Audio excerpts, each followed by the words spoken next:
But have my can of monsters. It's chilling in the ref. I kind of go back and sip it because I like it cold because it's so bloody warm here.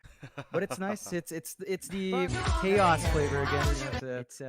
I don't know how to describe it. It's just pretty darn nice. Not too sweet, right? You know, pretty good for you, Mike. And keeps you active. Of course, Monster Energy is our sponsor. It is the Monster Energy Dota Summit 13, so it's always nice to have him. And you know, it's good stuff, Mike. Keeps you active. It definitely is, John. Thank you for that. Of course, Team Star, I mean, these two teams, it's been a bit of an up and down with these two teams, right? Like, Team Star, Cignal, Ultra, they're not very stable per se. Team Star especially have been a bit unstable with the playstyle they've been having over the tournament. One game they look amazing, the next game they don't look so great. Cignal Ultra, kind of the same story. They can look amazing, but they can also kind of mess up a little bit. I'm kind of curious to know who you think actually is the favorite in this matchup between these two. It's hard to say. Like head to head, I wouldn't know. I can't tell you who's better because of the consistency. Yeah. It's just not consistent enough from both sides. I think if they're at their best, I think I like how Team Star looks when they're online. When Lance is in his best form, when DDZ gets off to a running start, it is something to watch out for. In that sense, I think if they hit that stride, it's a lot better. But Cignal averages out a bit better. They don't have as hard of a crash in performance. So in terms of consistency, they look nicer. But again, it's a swing whether or not Team Star gets off to the running start. And this is very important for Team Star, Mike, because it's also their last series. This is their absolute last series here in the Summit 13, the Monster Energy Summit 13. And if they don't find a clean 2-0, I think they're locked in. They're locked on the bottom. That is just it. Cignal has more opportunities. They have just played a series earlier, but they took a break in the middle. But Cignal does have, I believe, 2 series after as well on November 1. So there's room for Cignal to still keep climbing. This is Team Star's last one. And remember, they're bottom 2 right now, Mike. So it's just as important for them to find a 2-0 here. It certainly is. Kind of curious as well, if they did get a 2-0, I mean, they're definitely still able to get through to the playoffs. It's looking pretty tough, though. Like, they are relying on other teams messing up a bit with their final games. So it seems like they must get a 2-0 to even kind of give themselves a proper chance at making it through to the playoffs. And I guess we'll see what happens. We'll see how they are feeling today and how their drafts do go. I mean, so far in terms of the draft, we do see the Oracle Void Spirit being picked up here by Team Star. Cignal Ultra, they do go for the Snapfire Mirana opening. Pretty standard stuff from both teams. All these heroes have been relatively popular in the current meta. And, well, we'll wait out 2 more bans before we do see some more picks come out from these teams. Not too much being revealed yet. Yeah, it's still fairly open. Oracle Void Spirit, just a solid set of heroes to start out with. We have seen DDZ deliver spectacular performances on the Void Spirit, and we've seen Oracles do a lot of work throughout the Monster Energy Dota Summit 13. Cignal, Snapfire Mirana, again, very common picks now. We've seen it off, we've seen it mid, that snap, so there's options here along with a support snap, although with a Mirana, a bit harder to kind of judge that with a snap 5, but again, teams have not been too hesitant about that. And you do see Team Star pick up the Tiny, so they have built up their burst, so it's going to be looking like a Tiny 4, Oracle 5. It's a lot of leeway there, though. We've seen DDZ play Tiny before. So they could maybe run that core instead with a Sport Void Spirit, perhaps, if they feel adventurous here, Team Star. Still kind of leaving that draft a bit open, although I don't expect it to be that exotic here for Team Star. Again, they need a 2-0. They're probably not going to be goofing off around in this one, Team Star. Yeah, Cignal Ultra looks like they will go ahead and pick up the Mars now. So Snapfire Mars, nothing too out of the ordinary. We've seen this plenty of times. Team Star now looking for their 4th pickup. I wonder if they are running that Void Spirit mid, Team Star. I mean, we haven't really seen DDZ play it that much in the mid lane. If anything, we've probably seen play more of the mid Tiny than the mid Void Spirit. So it's hard to know how they are going to run this draft or these picks they've picked up. This 4th pickup now. Seeing what they do go for. Yeah. if it is the tiny core, I think they've got to be ready for this flexing around from Cignal as well. The Mars we've seen tossed mid, tossed off. There are options there for our Jamesy hero. Even a snap, so it's up in the air. They go with a Viper, again leaving it all ambiguous. Because you could run Viper support. We have seen that. It's a very painful process, but you can kind of make it work. We've seen Viper off. Of course, we've seen Viper mid, so you have so many options here for Team Star. Again, playing around, they have made it a bit exotic. Said I didn't expect them to go exotic. They have made it exotic. They're keeping their options open for their last pick. They do have last pick overall, so they can kind of react to what Cignal Ultra wants to do here now. That they can. Cignal Ultra, they really have no time left. 3 seconds reserve time. They'll go for the Wind Ranger pickup, which is very interesting. Do see this come out here and there. It's a bit more of a niche pick, I would argue, but I guess it is a very flexible pick to make because it won't necessarily be in the mid lane, though that is how it is looking right now. You do have 3 potential mid laners here for Cignal Ultra. Into the Viper could be a bit rough to play the Wind Ranger, but I guess in the laning phase, if anything, you're probably going to have a decent enough time if you believe that the Viper is going to be mid here for DDZ. Again, yeah. It just doesn't strike me as a DDZ kind of hero though, the Viper. He's it seems like they might flex the Viper and throw it off lane or something like that. So we just haven't seen it much. No, we haven't. We'll see. I think you're on the ball with that one, which means the Wind Ranger for the Viper pickup probably not going to work because you're not laning against it.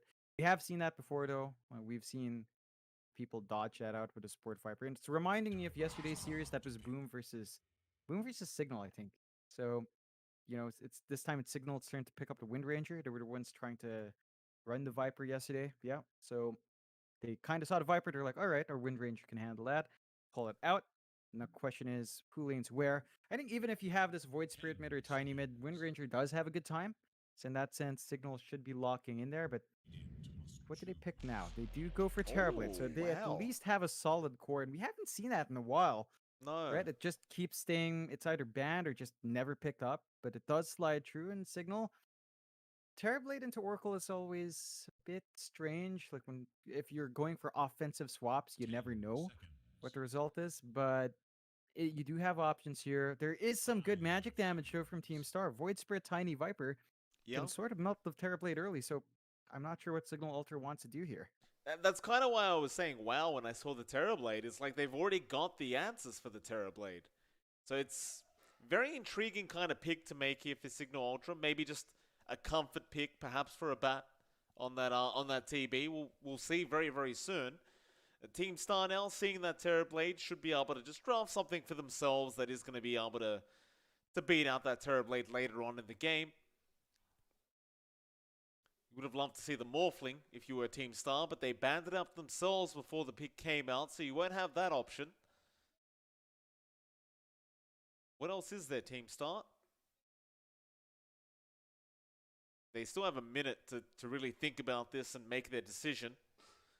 So many position ones already banned out, however.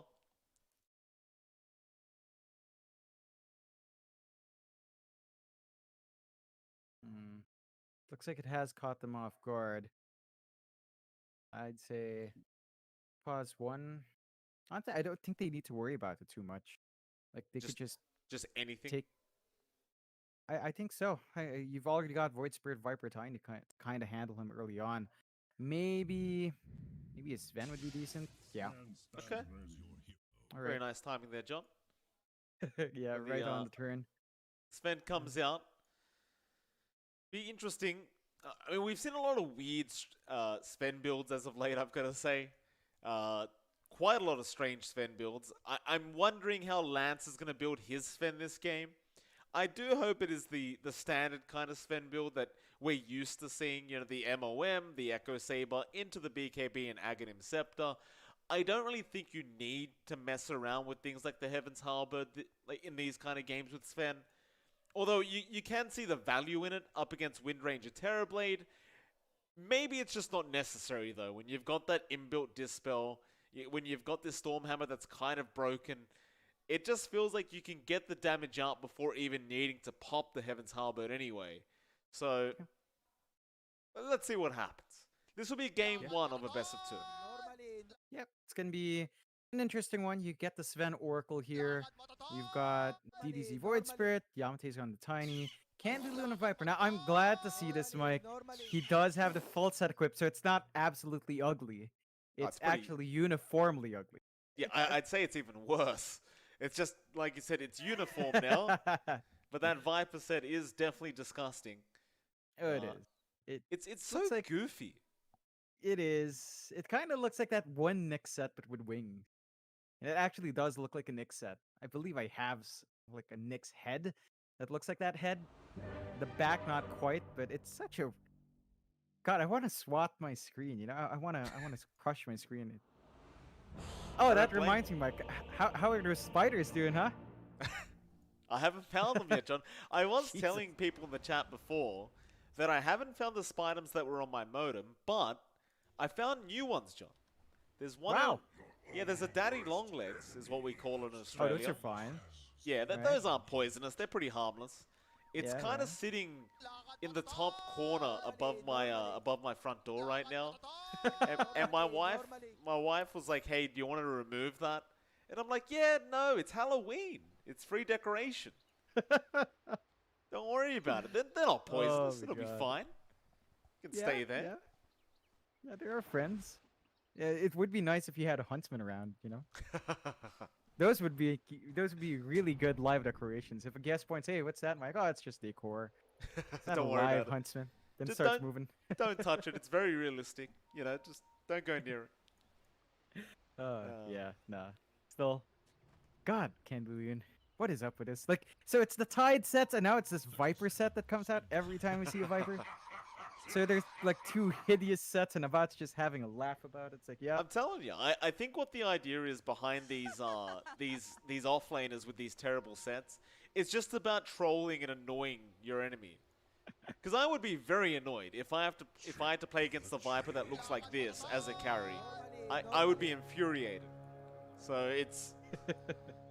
I think it does have somewhat. I think the idea might be psychological. I've seen some other players in EU run this set as well. I don't think anyone thinks it looks nice. I can tell you that. I mean, if you think that set looks nice, you probably should go to the optometrist. Definitely, you know, get those eyes checked up. Still, we'll see what Candyloon can get done here. He does have Mosin up top, so a Viper Oracle lane to start us off with. Now, that's a lot of magic damage, especially once you've got the Purifying Flames. This can rip right through. They are keeping Yamate up here, so an early try. But look at this, Eris and Grimm's just hiding in the back. They are, but Mosin is going to get spotted by Eris, or rather, Eris is going to get spotted by Mosin, but Candy is still in massive trouble. He'll get chased down by Eris. They should have the damage. He'll eat a Fairy Fire, but Eris one more would do it, and he does get it. They do kill off Grimm straight after, but Eris is the one to claim the First Blood Gold. And overall, Cignal Ultra should be very happy with the start of this game. Yeah, that's one way to turn it. You expect Team Star to pull off their magic damage. The Cignal Ultra's ready for that. They do have a really nice start, and they just split that trial lane up right after. So Abat gets some good use of his first Metamorphosis. He is going to be vulnerable when he fades out, so you will have to watch your spacing. But you're already pretty fine here. We'll see how that develops. Of course, down mid, you've got the Void Spirit lane up against the Wind Ranger, so DDZ up against Jamesy. Now, this one should be a bit of a back and forth. DDZ can sustain himself with a Resonant Pulse, mitigating that right-click damage Jamesy has, but Jamesy can also just play with Power Shot. So they've got good ways of clearing out these waves, kind of finding that steady farm. Big spikes are really at 5 to 6. I'd say 6 is bigger for DDZ, but Jamesy can make something work.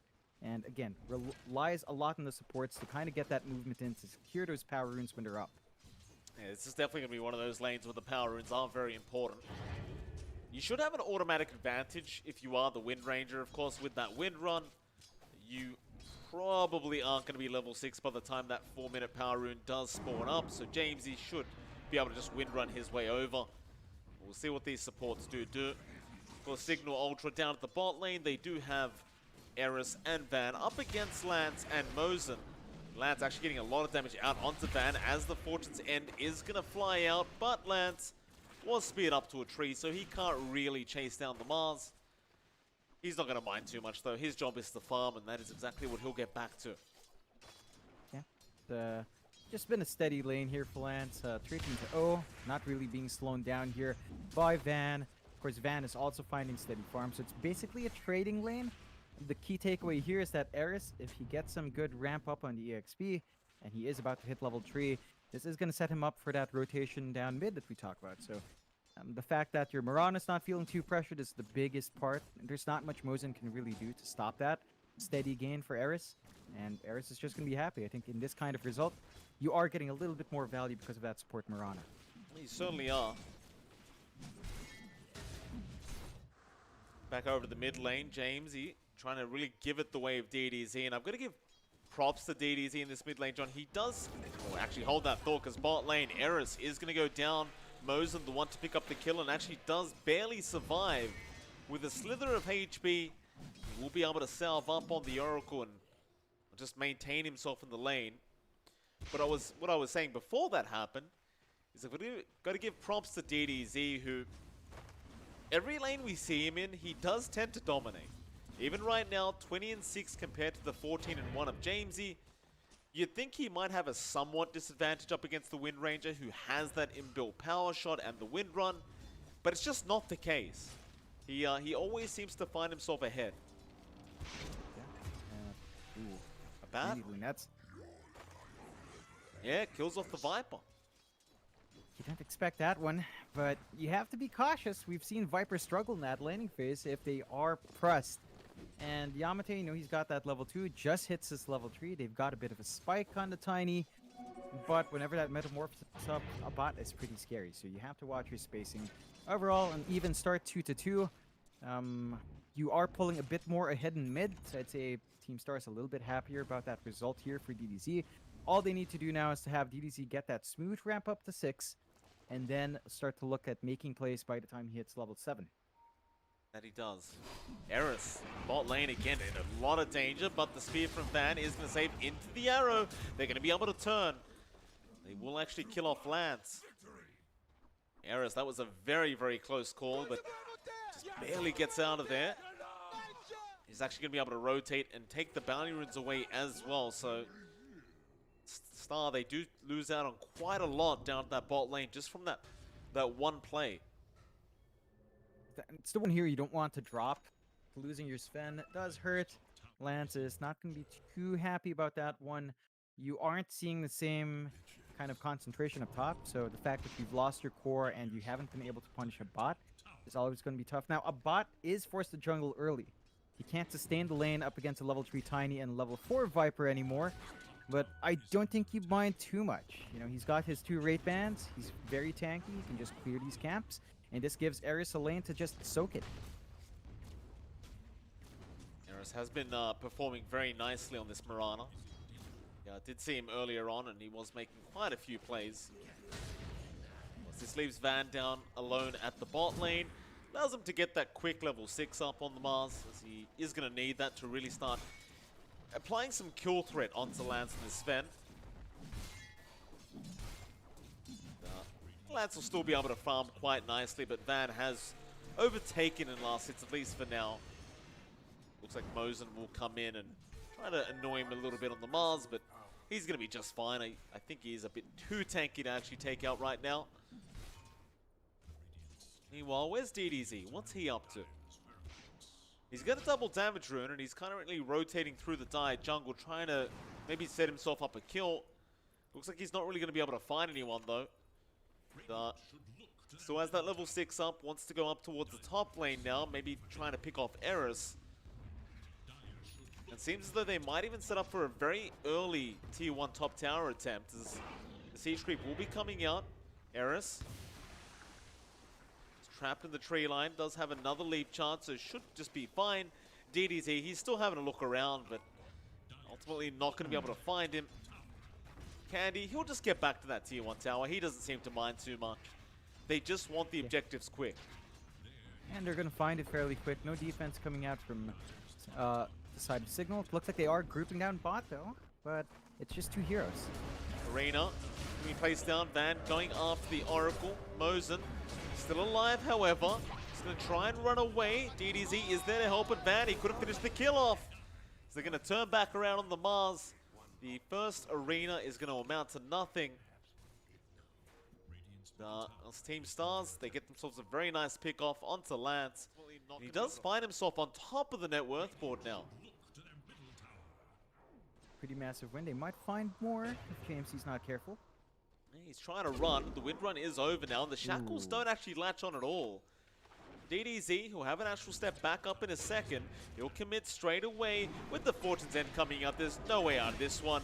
Mosen will be the one to take the kill on the Oracle, but they won't really mind too much. I mean, it's just the Wind Ranger dying is more than enough, I'm sure, for the side of Team Stars. Yeah, they're really happy about this result. 4-3, 1k lead being maintained. Top tier 1 taken, while Cignal cannot find a push just yet. They're keeping their tier 1s in fairly good shape here on the side of Star. If you want to push a Cignal, you need to play with a bot, but the bot just wants to. So it's going to be risky for him to come out and commit for a push unless he's guaranteed to be safe. And Team Star doesn't mind. They have a Sven. It naturally farms a bit faster. It's always going to be just slightly ahead. Mask of Madness for Lance just about done.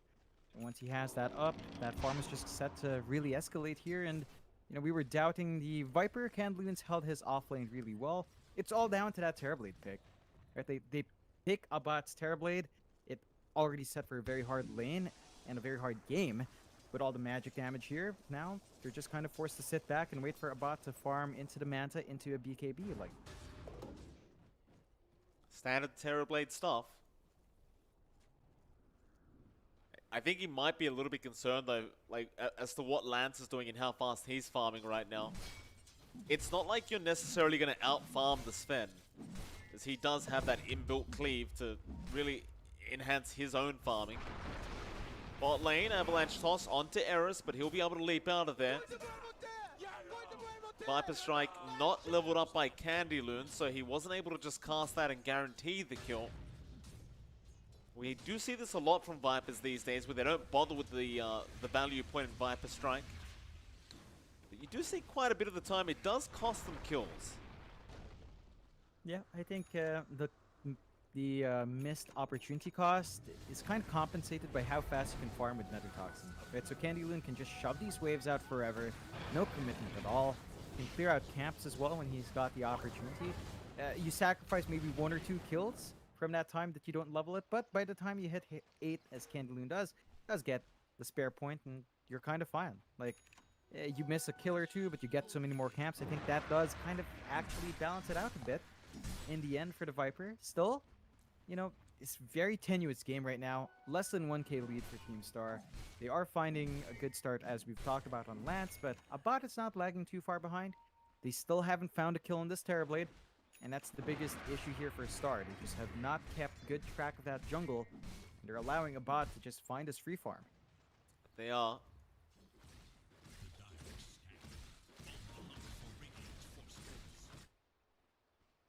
Yamate smoked up with DDZ down at the bot lane, ready to go. Eris very close to breaking that smoke, so DDZ going to turn around, but does not get the Aether to lock on and cops an arrow. Yamate missing the Avalanche as well. It's a bit of a blunder there from Team Star. Bit of wasted time, and it's like DDZ is just going to TP back towards that mid lane and act like nothing ever happened. But, he's going to jump back in onto Jamesy, but again, the Aether Remnant not going to lock on. Oh, Candyloon. Down at the bot lane, caught in that arena, is going to go down to Van now on the Mars. Well, it's going to be a nice little pick up there from Cignal Ultra.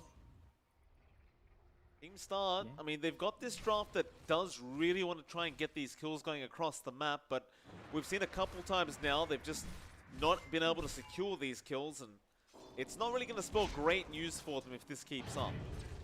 No, I mean, you're giving opportunity here for the Terrorblade to just get really big. So a bot already has a Yasha saving up for the Sanj, going for the SMY here. We'll see if he will diverge towards the BKB afterwards, just for that durability. But again, you're not too far ahead as the Sven, and that's considering that you've got this cleave. So Abad's doing a fantastic job in his jungle. His supports, his other cores are buying out a lot of space. Team Star, they need to really think about that for a bit. Like, they have not been as active with DDZ. He's found a couple of kills, but they've been happy enough to sit back and farm. They will make a move on that mid-tier 1, but there's an opportunity here to defend. They do only send Eris. They're trying to trade the bottom tier 1 instead. But they are. But the mid lane, there might be a fight to break out. Cignal Ultra, they don't really want to allow this tier 1 mid tower to go down for free. Aether Remnant going to lock down James for a bit, but the Moonlight Shadow should protect. EDZ, he might try to turn here onto Jamesy. Just being very patient and just waiting. Moonlight Shadow will wear off, but it looks like the side of Team Star, they're not too interested in taking a fight if they don't need to. They're going to happily back out of there. Looks like they're pretty confident in just allowing Lance to farm up on this Sven, and he is slowly but surely getting to the point where he's going to have that Ags up soon. While Abat is still farming very nicely, it does concern me when that Ags does come up. Still bot lane. Jamesy is able to get a nice kill there with the power shot. However, mid lane, Eris going to move himself in onto DDZ, but does get caught by the Aether Remnant. Is going to back out. Top tier 2 tower was still under siege there by Lance, but yeah, the glyph is forced. He'll get out of there as well. And I mean, we are only 14 minutes in. Lance is farming at a very, very nice pace. And again, once that axe is up, you start to worry about Abat. Whether he can sustain himself through that Stormhammer stun and the Dispel. Back bot lane again. Yamate. Same spot, getting caught out. This time underneath the tier 2 tower. Van setting up another kill onto the Tiny. Yep, they're just finding these freebies now on the side of Cignal Ultra. Not the biggest kills, but you're feeding your cores with some pickoffs. Star is not finding the same kind of trades. They're happy enough, although they might find, there is. Pos 4's going down all across the map. But the TPs are coming in, and they will just focus down on the easier target. Mosin does go down, while Van getting a very nice spear off on the Sven. Lance, however, just going to go for the TP out. Nothing else to cancel. Nice TP play there from Lance. You'd really like to see him just finish off the Ags. I mean, you don't really want to see him fighting any longer. So that power spike you get with the Ags, it's just kind of invaluable. It really is. And looks like Lance is just gonna kind of farm up. Already has a point booster, so just about 2,300 gold off. Once you've got that up and running, you are good to go as the Sven. Cignal, for their part, they do have this steady build-up into the BKB for a bot. And the question then becomes, as you mentioned, is a bot big enough to fight a Sven with the Ags? I think so, as long as you have Metamorph. That's going to be the big thing for a bot. They cannot fight outside of meta with this Terrorblade, and that's always like the tricky part about drafting TB. You're tied into that timer very, very tightly, and you can't afford to fight outside. So we'll see if Cignal is into that, although Yamate. Yeah, Reina is going to be out. Van, once again, a great setup on the Mars. Yamate is seemingly the person that's always been caught out on this Tiny. Meanwhile, DDZ is going to have a jump in. Going to dissimulate straight out, but Van looking for a spear is going to be avoided. Still, the Shackle does land. But the Fate's Edict is going to block out all the power shot damage that was coming in onto DDZ. Still a very even game though, John. The net worth graph has been a bit all over, but ultimately staying within the 1k range either way. Never really going above 1k. Hey, they've really kept it in check now. What is surprising for me is that Dota Plus seems to have a very big bias towards Cignal here. So they seem to believe in that Terrorblade a little bit more as it scales until late. Perhaps also weighing in the fact that you've got this Wind Ranger, right? Wind Ranger against Void Spirit.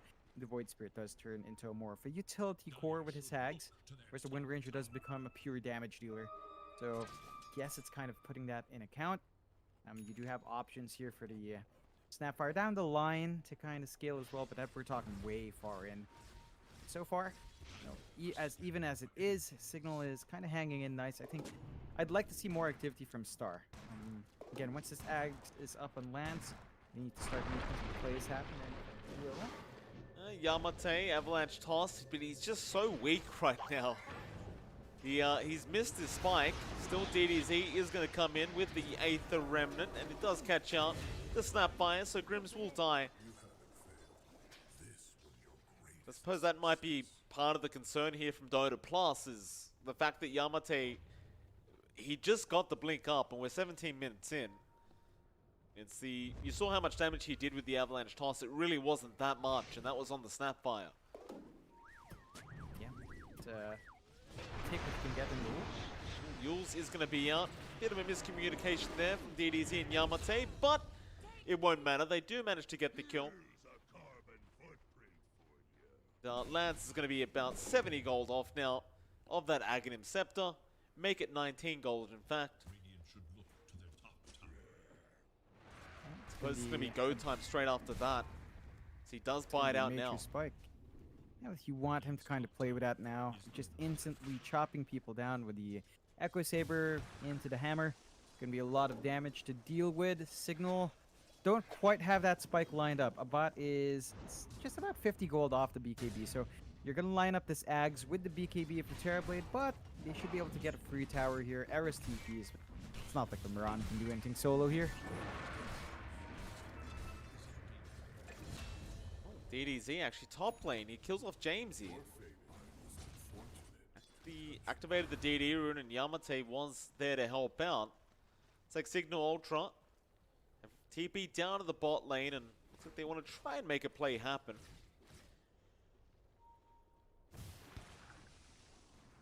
Nothing going to come out of it. Eris, landed an arrow. Mosen caught out. He tries to survive this, and Candy's going to help with back lands. He will jump in now. That'll be Van going down. Nice little pick up again from Team Star. Where is the bat? He's just so quiet on this Terrorblade. Yeah. Just farming. That's what you want from your Terrorblade, though. Farming up a storm. Let's have the BKB. Fresh 10-second charge. Going straight to the Daedalus. So you're just opting for the damage next. We'll see if that's going to be enough. You have to worry about piercing through an Oracle, though, as they do go in. Shackles is there, but doesn't latch still. Mosen is going to be targeted, but does false promise himself. About with the BKB. Going to go back onto the Sven with the kisses flying out, and that's a lot of damage on Lance. He's just perma-stunned. And does eventually die. I suppose that is going to be the importance of the BKB on the Sven now. Is you just can't afford to be stunned that long when you do rely on hitting people. You definitely don't want that control to come into play. Really good fight coming out from Cignal, just holding out there, managing to make that work. Really good use of that first 10-second charge as well on the bot. And more. Yamate going to go for an avalanche toss on the Wind Ranger, but Van is going to catch out Candy on the Viper. Power shot does not land, but a bat is going to have the follow-up damage on the Terrorblade. That'll pretty much be it. The Tier 1 tower also went down. I suppose we're starting to see why Dota Plus believes that, that Cignal Ultra is the one that has the higher win chance here. The recent engagements we've seen, especially with the bat involved, just haven't even been close. It's been hard to come out against this Terrorblade. They've just left the bot for so long. And we've been talking about that from laning, but they needed to take over this jungle. They haven't really hunted him down while he was vulnerable. And now they're facing the consequences. You're going to have to deal with a very fast Daedalus for a bot. Already has the Crystallis up. So it's just lacking the two parts. The part and the recipe left. They are going to try to go for a tier 2. Lance does force the God Strand for that, but Fortified to stall out. I don't think Signal's going to defend though. Should be a free objective here for Star. Looks like they're trying to trade the Cignal Ultra. They've moved down to that bot lane. Jamesy is already pushing out the wave, getting ready for the trade attempt, but the TPs are coming in from Star, so they don't want to allow their own tier 2 to go down. Still Van, Arena, gonna be on Yamate, but he blinks out. DDZ is gonna hold down Van for a little bit. Be it, but the Moonlight Shadow is gonna allow Cignal to try and re-engage. DDZ going to be the target. Yule's out from Eris into the arrow. But where's the follow-up stun? It's not going to be there. In fact, DDZ now going to jump back in onto a bat. He pops his BKB and gets the Sunder off onto Candy. That'll be it, I think, for Cignal. The BKB down on a bat, they won't really want to go any further. DDZ, he wants to try and clean up. Arrow again going to land with a spear out from Van, but Yamate is trying to catch out another target, and they will, in fact, find Grims. Does go down on the Snapfire, but that is pretty much all they lose. Not too big of a deal. Say you're still happy as Star. You managed to defend your tier 2. You took the top tier 2. Cignal could not find a trade.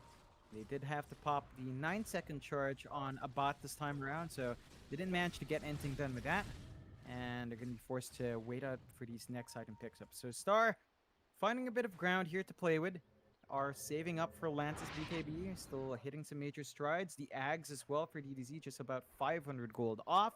That's going to be a major power spike for Void Spirit. Once that gets up and running, it's going to allow him to get some good silences in and should break up how Cignal fights you. Van, gonna get jumped on here. DDZ is there with Yamate. The Avalanche Toss will do it. Because you've still got a lot of burst potential here from Team Star. They are going to look for a bit more now. Mod strength has been popped in the Roshan pit. Lance, while Van's down, wants to try and sneak this Roshan, but it is going to be spotted out. Meanwhile, to the north, DDZ and Yamate are going to catch out Eris. There goes your Mirana. Back onto the Roshan it is for Star. As well as that, the Ags on DDZ going to be a pretty nice spike for him. Yeah, the silences are going to make it so much harder for Cignal to come in. There is a Daedalus up on a bot, so you can hit like a truck. Issue is he has to play around meta. So they can't come in with the numbers down. Good first Roche of the game going away with Lance. Going to have that Aegis on hand. Means that he can play forward. And Cignal, they do maintain that slight net worth lead. But this is mainly under Terrorblade. A lot of the farm under other cores are lagging behind. Like JMC has not really moved past this MKB for a while. It's still saving up for his own BKB. Van as well has been stuck on his blink for a while, and they need a little bit more to come out here. They need to try to split that farm up. We've seen Terrorblades in this situation before, where all the gold's on them, all the pressure is on them, and if they don't have Metamorphosis, then you just don't have a fight in your hand.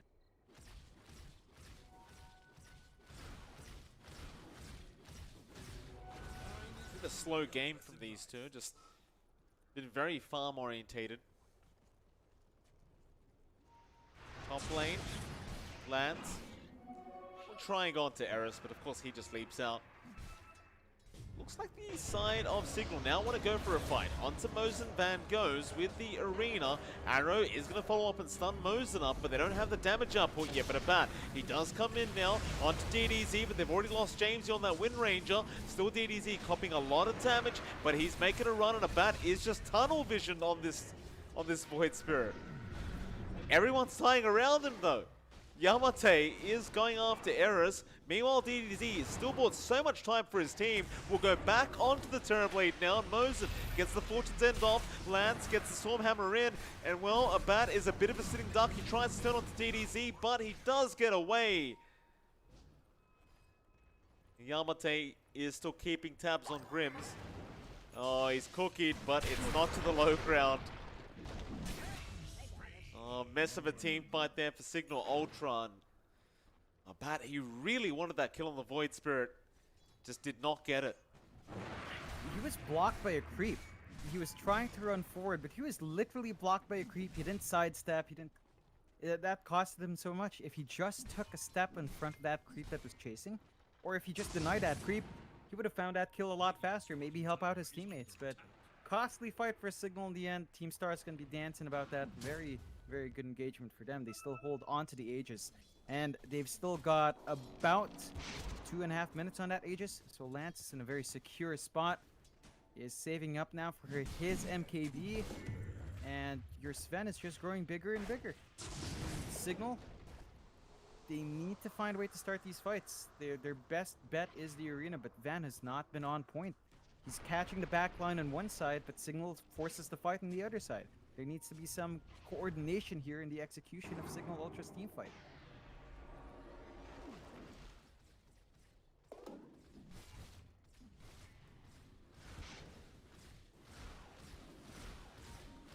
Live Scotty's going to be worked on now by a bat. When Scotty's up, it might cause some serious issues here, especially for Lance. He's trying to work towards zone MKB now. Mid lane Yamate. Apparently going to go down.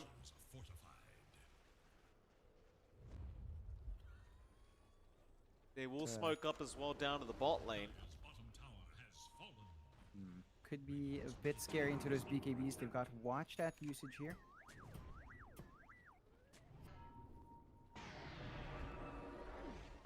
Bot just walks into the remnants as well, so now they know. One of the real strengths about that Void Spirit, being able to place the Aether Remnants down like that and scouting out smokes. However, Mortimer's Kisses in the back lines. DDZ breaking the smoke, but a great shackles out from our Wind Ranger. The Yule's out onto the Terrorblade, going to make it hard, and now Lance just jumping straight in onto Eris. The dust finally comes out. Eris should die to the Viper Strike. Lance still trying to go back onto Jamesy, but doesn't have the MKB up yet, so he'll switch to a bat, but a bat is happy to oblige, and we'll just try and fight back. False Promise going to buy time, but another great shackles out from Jamesy. Going to hold two of them down. Lance trying to fight, does take down the Snapfire, is very low, however, and will lose the Aegis. Jamesy will just try and run away. The Avalanche not actually going to land. He does TP out. Yikes, that's a pretty good hit and run. I think you're still happy for your star. You did buy back on Candy Loon, but you found 3 kills. You did take out the Terrorblade in the end. And you managed to make use of that Aegis. It would have expired by now anyway, so I don't think you mind too much dropping your spend like that. And Van. Van has been caught out, but more importantly, so is Lance. It's a much bigger kill to take for Cignal Ultra. Eris now, Yule's out, does catch out Yamate, but Arrow was not available at the time. DDZ gonna jump in now with the silence. Yamate looking for a target with his Avalanche toss, but Jamesy, he had the BKB up. Waiting for that next blink. DDZ able to get the Yules off onto that Mirana, but the shackles again back onto DDZ. He's taking way too much damage, and he will go down to that Wind Ranger. Jamesy now will go after Yamate on the Tiny. Shackles out, will hold him down, and they are going to clean up in this dire triangle. Just seemingly everyone getting caught out by the side of Team Star. It's a lot of work from Jamesy, just landing those shackles every single time from that fight in bot all the way to this chase up here. It has given Cignal Ultra all these key kills, so they're hanging in there. 30 minutes in, 21-20, less than 1k lead for Cignal Ultra. If you look at the net worth graph, Mike, it's just been bouncing around now for both sides. And that win probability swings back the way of Cignal. It was going back for a while, but Cignal does have the advantage according to DOTA Plus now. We are seeing that steady build up on the bot. Going for that Scotty next on the Terrorblade. Gonna clear out a tier 2. So they've got access to the high ground if ever they'd want it, but they're gonna play safe. That's been really the name of this first game. Hold out, play safe, don't overextend too much. Wait for your opponent to kind of make a mistake or make a move first and kind of counter fight. So it's gonna be a little bit more patience here from Cignal. That gives Star an opportunity to farm. He's trying to build up more on Lance, try to play catch up in Candy Loon. I'm wondering what DDZ is going to go for. He is looking to go for a Linken's. So a defensive tool to stop those shackles, that's going to help a massive amount. Even just stopping the focus fire is pretty nice. We'll see how long it takes to get that done on the Void Spirit. He will.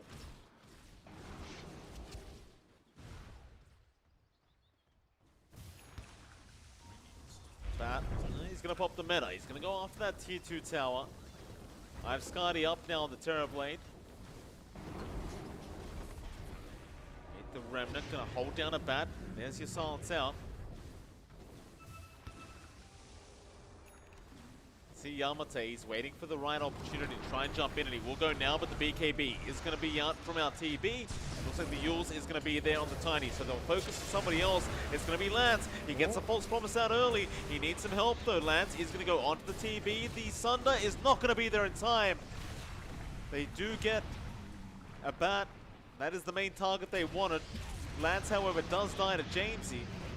Yamate now does jump in. Avalanche not really available though. He's just trying to go for some auto attacks. DDZ, he'll kill off Grims. This Mars is probably going to die and does.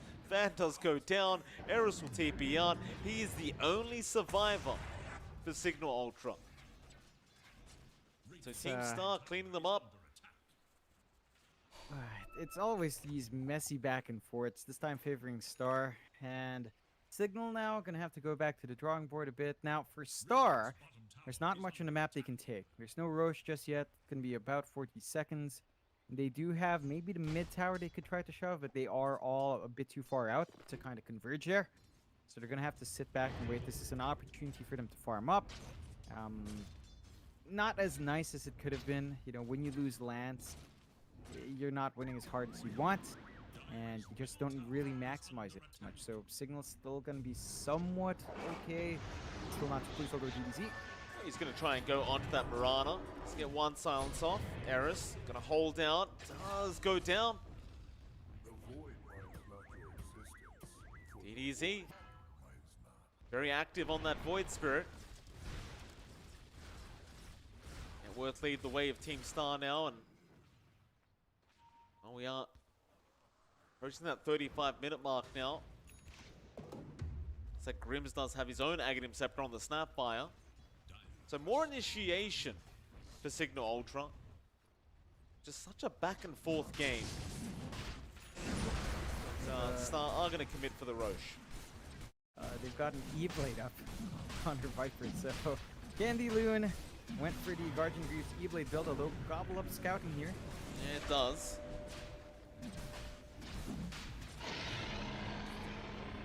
They do get the Aegis into Yamate, who gets the Yules off onto Van, but he's going to BKB up still. DDZ going to jump in. He'll go into the back lines. He seems to want the Wind Ranger. Arrow, it's not going to land on anyone on a bat. He does not get stunned. He pops his BKB now. Going onto Lance. It's a lot of damage. Do they have a false promise? They do, and it will be there in time. In fact, Lance will Stormhammer back to the low ground while Candleloon and Yamate trying to fight a bat. A bat is very, very low right now on that Terrorblade, but it will get the Sunder off onto Yamate. They toss him right back in as well. Perfect from Grims. Gets one. Mosen is just trapped there. Will also go down. Now Lance respawns, but he can't do anything without that God Strength. He will die. And it's only DDZ that will survive on the Void Spirit. It's going to be hard for him to stave off any potential push now. He can try to creep cut. That is something the Void Spirit can get done well, but Team Star, they took the Roche. They immediately lose the Aegis. They immediately have to pop the cheese. Not a good sign for them. Now, at the least, a bot does not have Metamorphosis. This high ground push is going to be a bit slower. They do still commit the buyback on Yamate. I'm not sure if the Sven alone is going to be enough, though. DDZ is going to give it a crack.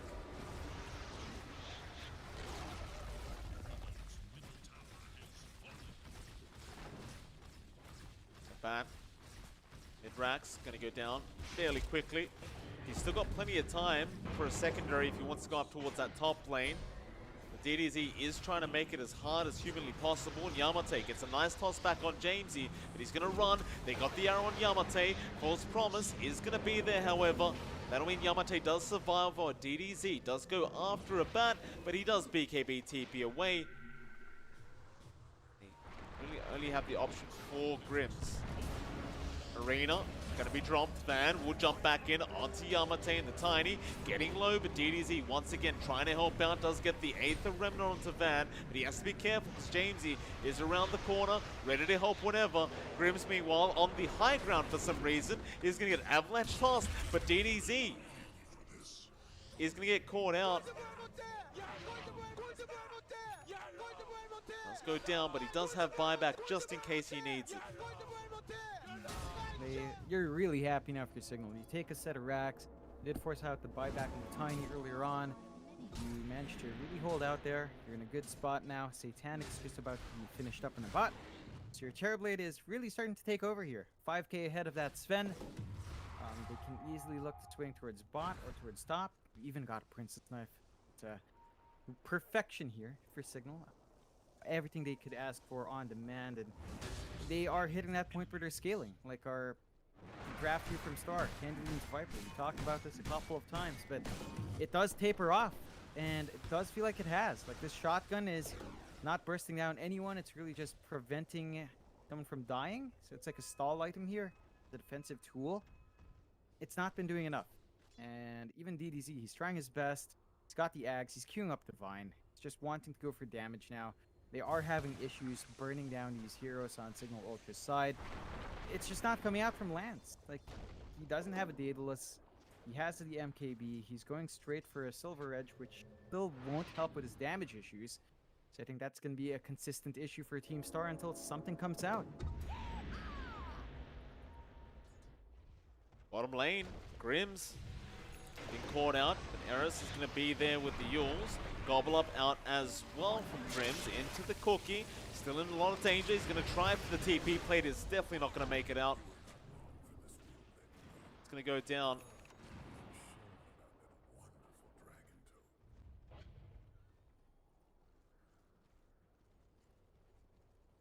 It's a 4k net worth lead here for Cignal Ultra.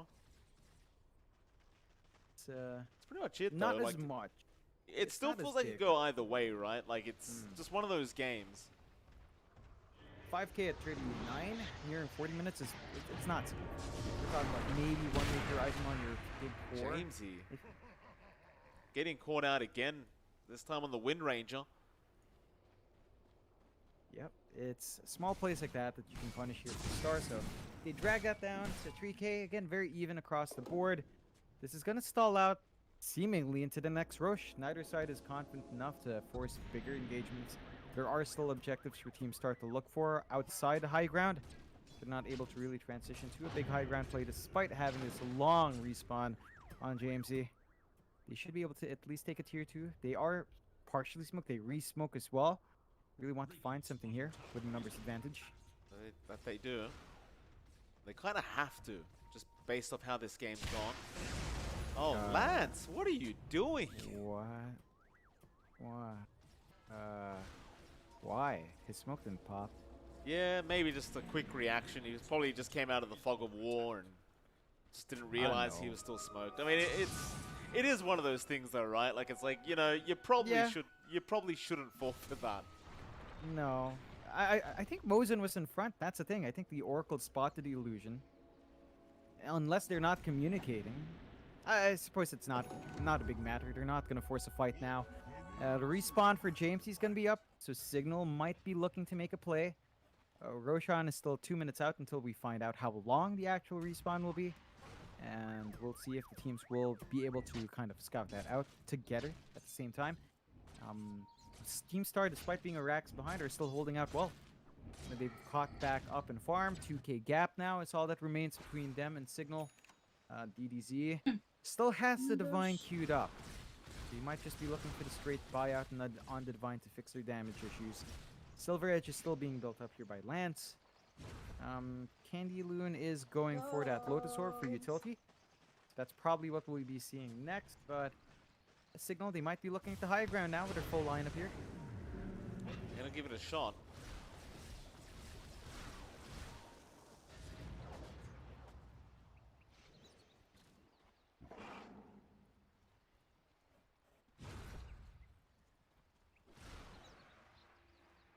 Looks like they aren't really feeling too confident. Maybe just waiting out on the next Roshan, I guess. Yeah. Might just be it. It is close. It's a really close game. Neither side wants to risk it. So, keeping it even. Not putting themselves on the line. There are smokes bought out here by Grims. And that should maybe indicate that they want to make a move. They have held that triangle for a long time now. Cignal should be able to maybe get a swing around if they want. But there's the smoke now once more from Star. There is, and they've got the high ground, though. Well, they did have the high ground. Team Star. or rather Cignal Ultra, but now they've kind of let it go, and Yamate is going to get the Avalanche toss on a bat. He'll pop the BKB, trying to fight this one out. So they are going to try and aim down on the Void Spirit, but he'll survive, and a bat goes down. Lance gets him with DDZ. Jamesy still trying to sort this one out, but I think this fight's over. Lance going to jump in. He'll get Van as well. Jamesy stuck around way too long on that Wind Ranger and is also going to die. They've even got the Fortune's End off onto Eris. He's got no more lead charges, but he does have an Invis rune. Gets the Yules off, just blinks away. He's going to be all right. Not the fight Cignal Ultra we're looking for going into that high ground. Again, you're seeing issues here if Lance does get controlled up. It's very easy to kind of focus him down. Eventually, you mentioned Meltem, and you do see the switch out. DDZ, seeing that they don't need damage anymore, goes into the Hex, knowing that control is all they need. They're going to have that additional control now on your Void Spirit, and they will get to chop away at that mid-tier 2. And Garrosh is a minute out, so it's not going to be a quick one, but there's an opportunity for Star with his additional tower to find to perhaps consider Garrosh. I'll maybe poke the high ground a bit here, but the respawns are not too far off.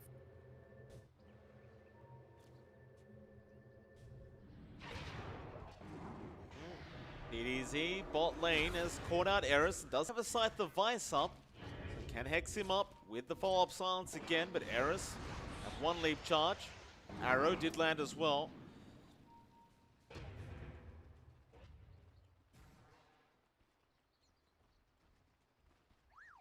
DDZ is pretty set on trying to get this kill.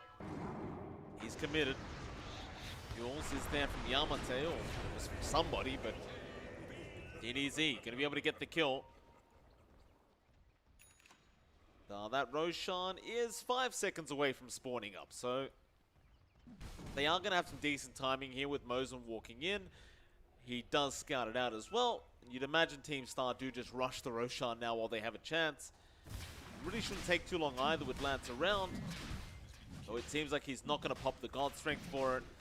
He's going to do it the slow way. He might need the God Strength for the next team fight. Yeah, I think they understand. They've got the numbers advantage here. Cignal is still a bit far out. They're showing themselves shoving the lanes. Fairly safe. And they are cutting out with DDZ anyway, outside. So they're aware. No rush here. They've got information. They've got control of the map. And Cignal's just streaming in too slow. Cheese, refresher. Gonna go on to DDZ while the Aegis is on Lance. And Yamate is having a look for a fight. Jamesy, he has shuckled up an illusion. Where's DOTA Plus at now? It's just such a kind it's of still Cignal.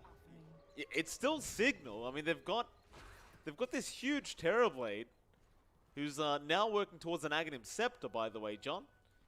But this game is just so back and forth. It is. It really is.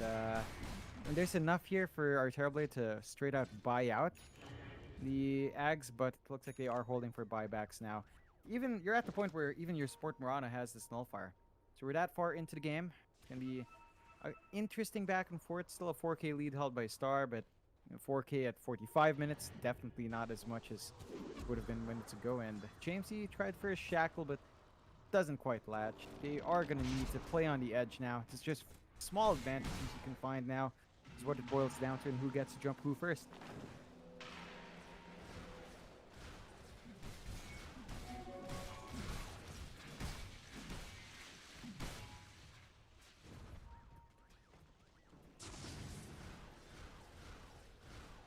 They approach the high ground though, Team Star. They feel confident to be able to do it. Oh, that Goblob, I don't know about that. On top of the cliff, Lance will jump in, will take Van out immediately. Now, well, they don't really catch anyone else out quite yet. Van doesn't have a buyback available. Yeah, it's time to go here, Team Star. You've got the numbers advantage. You've got the Aegis. You've got the cheese. You've got the refresh. You've got all your spells. You know there's not going to be... they refresh on Lance immediately. They want the God Strength ready to go. Fair enough. Going to look for the high ground. See if they can find someone first.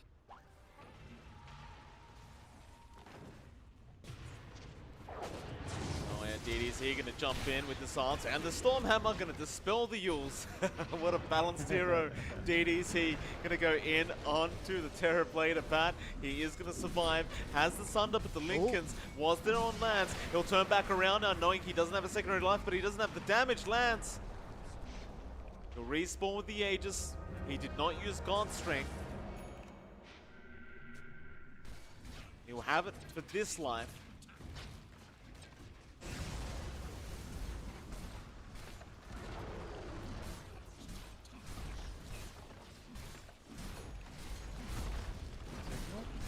And they are man. There are 2 people down. Can't really clear. Shackle though.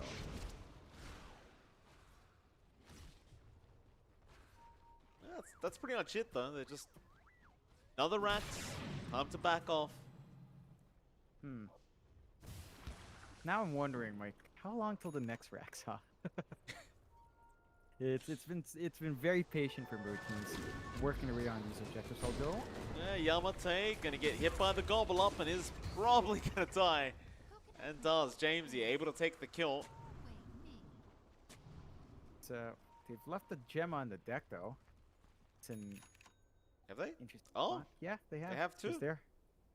Okay. Yes, No they don't problem. have slots. Yeah, we're at that point, right, where slots are starting to be a lot more valuable here, and that's pretty nice. Even a courier kind of misses out. I don't know if they'll realize it in the end. They've got their own gem, actually. Gems has a gem being shuffled in. All right, sure. They Sweet. could have gotten a free gem, but he's bought one now. It's a bit of Yeah. a shame for his sake, but what can you do? I guess you're just gonna take what you get. Yeah, still. Cignal now are eyeing the high ground. There's 80 seconds for no tiny, and a bot can rip through these objectives if he wants to. That he can. Even the refresher orb now up on a bat.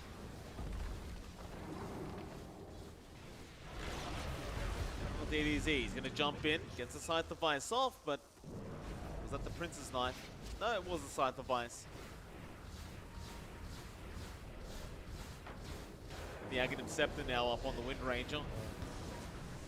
Bat just standing his ground, going for the Rax, while Van gets thrown in with the Arena, tries to go onto Mosin, but he does have an Aeon Disc and it does get proc. Meanwhile, Lance going to try and fight this out with a Bat. A Bat still happy to just try and man fight back because he does have Sunder.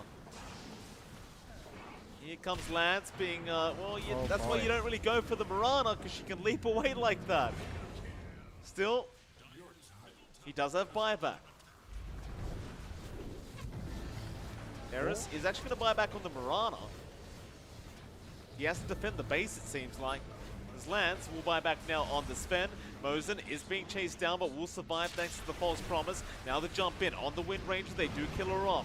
Aban needs to just fight this one out on his own, it seems like, but he's trying to make a run for it back onto Lance, but he'll Stormhammer back the other way, and it looks like they have, maybe no, the Sunder is going to be there in time. Aban is still surviving, but not for long. Team Stars, they will kill him off. Looks like the Snap will be able to TP on top of the high ground. They don't make it happen, John. Cignal Ultra. They can't go high ground, apparently. They did take the bot melee racks. I'd say that's still a pretty good win for Cignal. It's just very, very steady, and they buy back on Van. So they're expecting a defense to come in. They still have a tier 2 bot, though, so they can't get megged, but they're probably worried about mid kind of evening out here. And it looks like Team Star, they do have that in mind. They just want to run down mid. DDZ. They're... Oh, yeah, there it is. Finally. Yes, thank you, DDZ. Indeed. Maybe on the wrong hero, but I guess DDZ may as well get it done himself. So he's the one that's 14, 2, and 17 right now in the Void Spirit. May it's as working. well. Look at that. He's got the Orb Destruction as well. Who'd have Gonna thought? help. Tier 4 towers, yeah, screw it. Straight after the Tier 4 towers. The game's gone long enough, says DDZ. Gobble up. Not gonna land on anything. They are going to chase. Van will go in with the BKB, but Lance will turn around.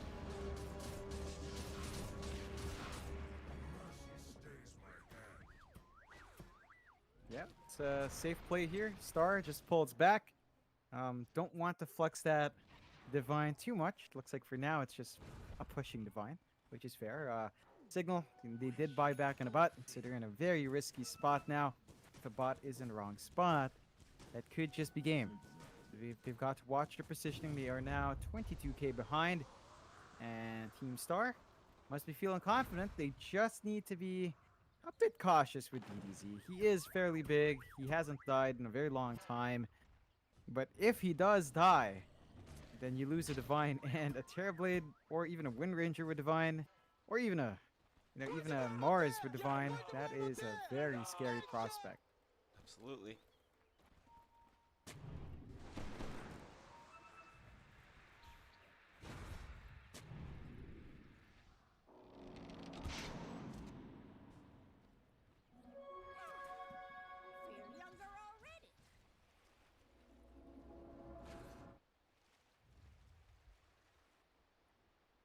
Smoke up now from Star, perhaps looking to hunt down with that Divine. Now there is the Ags up on a bot, so since he bought back, figures he might as well finish his item.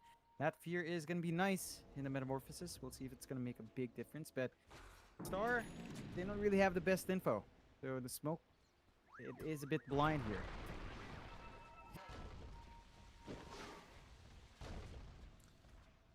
Classic Divine Rapier pickup. You're always going to be too afraid to use it.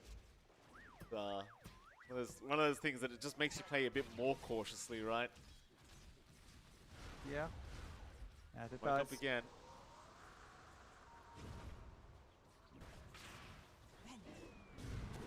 Oh. Gobble up misses, Shackles misses, Arena misses, everything misses. Mosen is going to try and run. He will have the Aeon Disc procced with the Shackles out, but here comes DDZ jumping on that Wind Ranger, and it's a lot of damage out from him. Back onto a bat. A bat, what are you doing, sir? Why did he sundered Jamesy? Yeah, well, Eris going to try and run away. He's been ethereal bladed up and does die. And with a bat gone, with Eris for 2 minutes, I mean, this game should just be over. There's no way you defend this. No, it's got to be a miraculous play from Jamesy for him to get that done. Like, if he snipes someone right now with his DD, that's the play. But I don't know if they'll do that. They are sticking around though. They want to make sure this Snapfire does not end up creep skipping.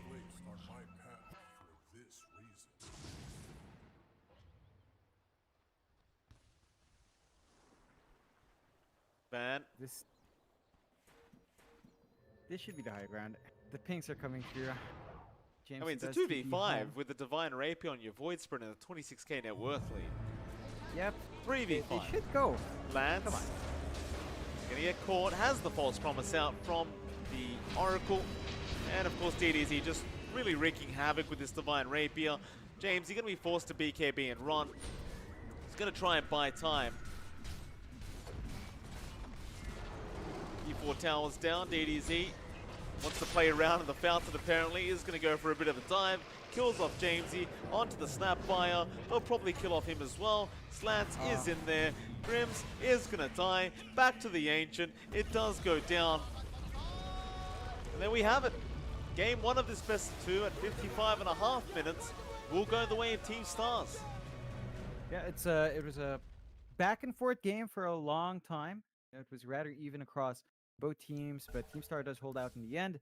They did have sort of the draft to pull it off as well. Like, they were always favored. Well, not always favored. They were actually not favored for a long time, but Cignal Ultra just kind of overextends a couple of times, get some bad fights, and they get punished. Team Star, again, this is their last series, Mike. So starting off with a win is big.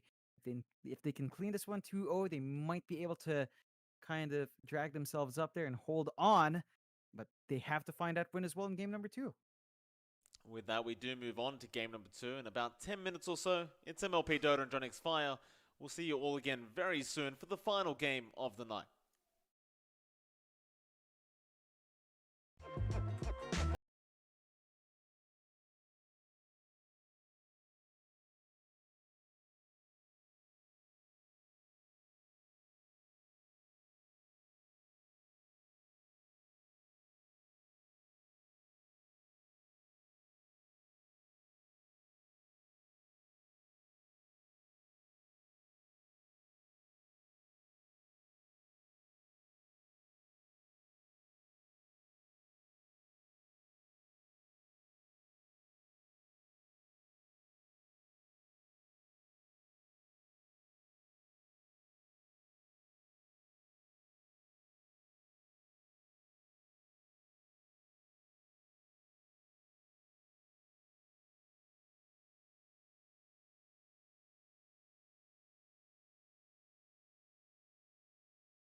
All right, ladies and gentlemen, welcome back. We are here for the final game of the night between Cignal Ultra and Team Star, and it is, of course, MLP Dota and John X Fire. John, welcome back, sir. How you doing? I'm doing great, Mike. That first game was a back and forth, both sides bringing out quite the safe play, but Team Star does prevail in the end despite going against the odds. So they managed to hold out, they make it happen. They did need that win. And the question is if they can find their 2-0 here and kind of try to cling on to actually going to the playoffs. Again, they need to find some wins. This is their last series. They need to find this win. And Signal Ultra, they do have more series to play, but they also need to start climbing up a bit. We'll see what happens here. We have our openers here. Signal Ultra get to pick up the Mirana. Team Star, they go back to the Snap Tiny starter, and it's been such a solid starter for them. I think they know how to play around it. They know the timings it brings out. Enables them to play pretty active. The question is now how they draft down it. What cores do we expect here? Signal Ultra. Eris Morana, I think he's played that all day. Heck, I want to say he's also played it a lot yesterday. So it's just such a solid here for Eris. They go with the Ogre as well. Again, leaving their options open here, showing their two supports. Can be a bit risky, but these are very stable supports. They kind of cover every single base here. Yeah, for any Terrorblade players out there, if you're 55 minutes into a game and you go into a team fight without buyback, it's advised not to sunder your supports to help them survive. Generally Mm-hmm. speaking, as the position one, you are the highest priority. So definitely just save that sunder for yourself. That's probably more important, especially when every win matters for your team. Apart Yeah, from that, let's hope this draft is a bit well, let's hope this game is a bit more, less mistakes being made. I mean, I uh, haven't got enough fingers to count how many mistakes were made that game, John. I yeah, it's that was quite the game. That messy, uh, messy. it was messy, and the pace was also like extra slow because you had that offlane Viper. DDZ was off to a slower start. They weren't making plays. They kind of let the Terrorblade free farm, and it was a good start for Star, but they let a bot free farm after the 5 minute mark for like the next 15 minutes. So it's just execution like that now for Team Star that they need to kind of reel in. They can play fast if they want to. We've seen them do that. And we'll just see if they're in the mood to play fast as you see these bans coming in. Fairly solid. Surprised that Signal Ultra still thinks the Avenge Drow is bannable here, considering that they already did ban the Venge first. I don't know if you'd still want the Drow for Team Star. It's rather interesting, but this is something Signal Ultra has kind of hated to play against, and they have encountered this quite a fair bit in different tournaments. So I can kind of understand the mindset. You can see Team Star, though, they do ban out Lifestealer, and that's the usual response when you see Snapfire Tiny, right? Like, Lifestealer, you rage, you dodge all the damage. Now, if they want to get that same playstyle out for Signal Ultra, they'll need to pick a Jug, and the Jug has also kind of been middling. So we'll see if that's something Signal Ultra wants. They do have the Ogre Magi to enable the Jug, but again, it's kind of been up and down that hero in the meta so far. Indeed. Well, wait out this final ban out here from Signal Ultra. We'll get to see some more picks coming out. Signal Ultra looks like they're going to take a bit of time, but it'll probably be another pos 1 ban. Just something they don't want to have to deal with. Not really revealing too much with their opening either. Just the Mirana Ogre is pretty stock standard for them. They'll actually get rid of the Bat Rider, so that kind of indicates that they're either going to have a pos 1 that really doesn't like Bat Rider, or a mid that really doesn't like Bat Rider.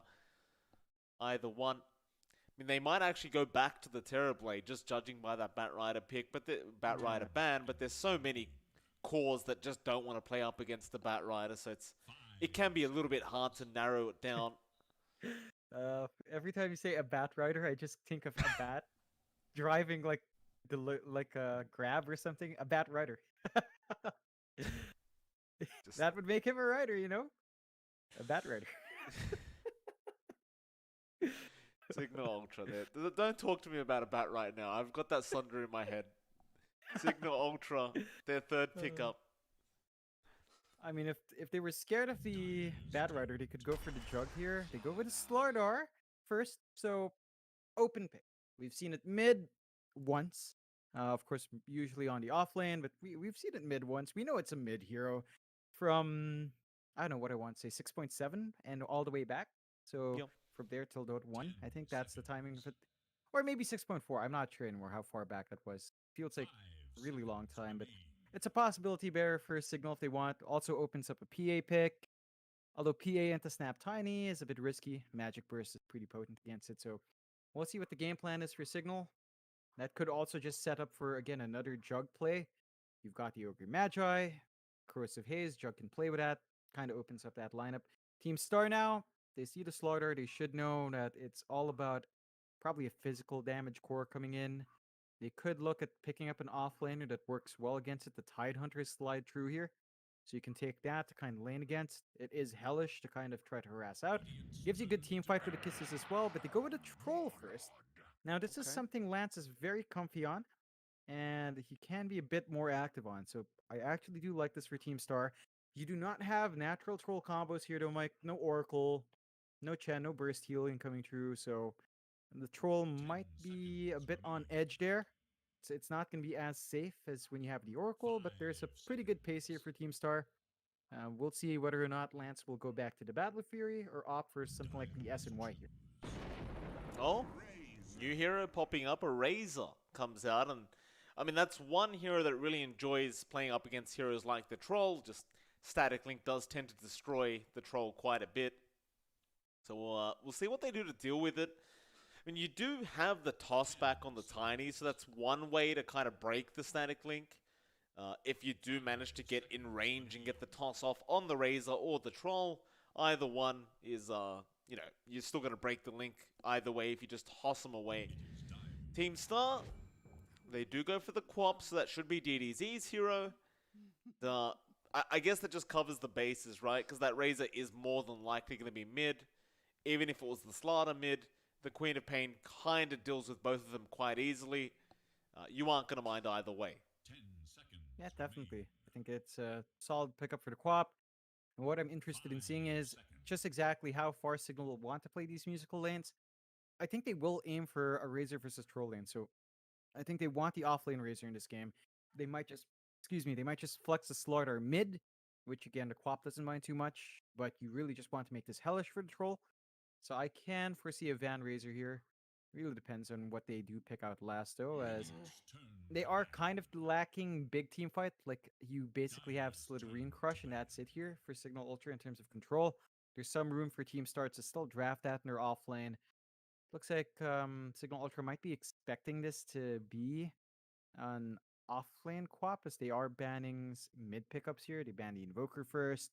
There's the PA ban out from Team Star, so not allowing this minus armor strat to slide through. But there is still a lot, of course. I'd say I think Cignal Ultra's really eyeing the Jug. That's the only one that I can see coming out here with the Slaughter pick, but it is banned. Team Star also sees that, so fair enough. Final ban out is going to be the Oracle, so not wanting to give that combo away with the Troll Warlord, which is fair.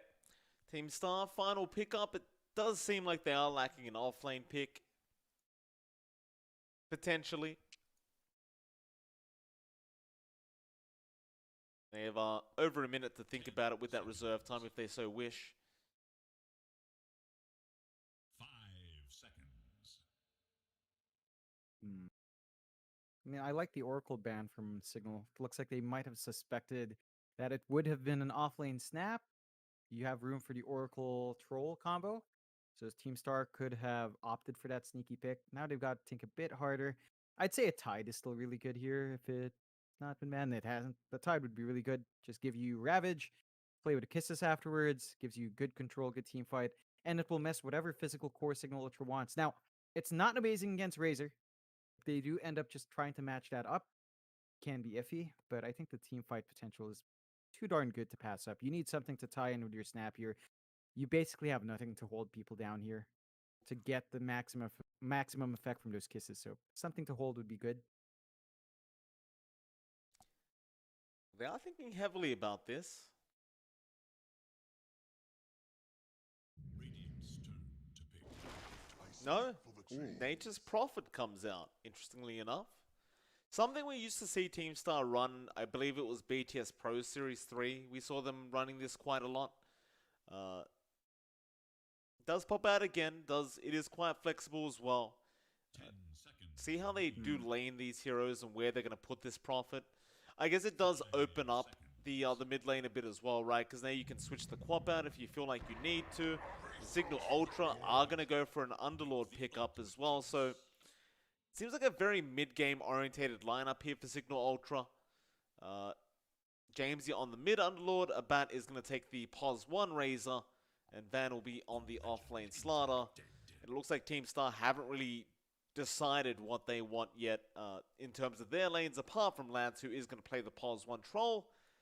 DDZ is going to take the mid-quap. So that should be an off-lane profit that we're seeing here.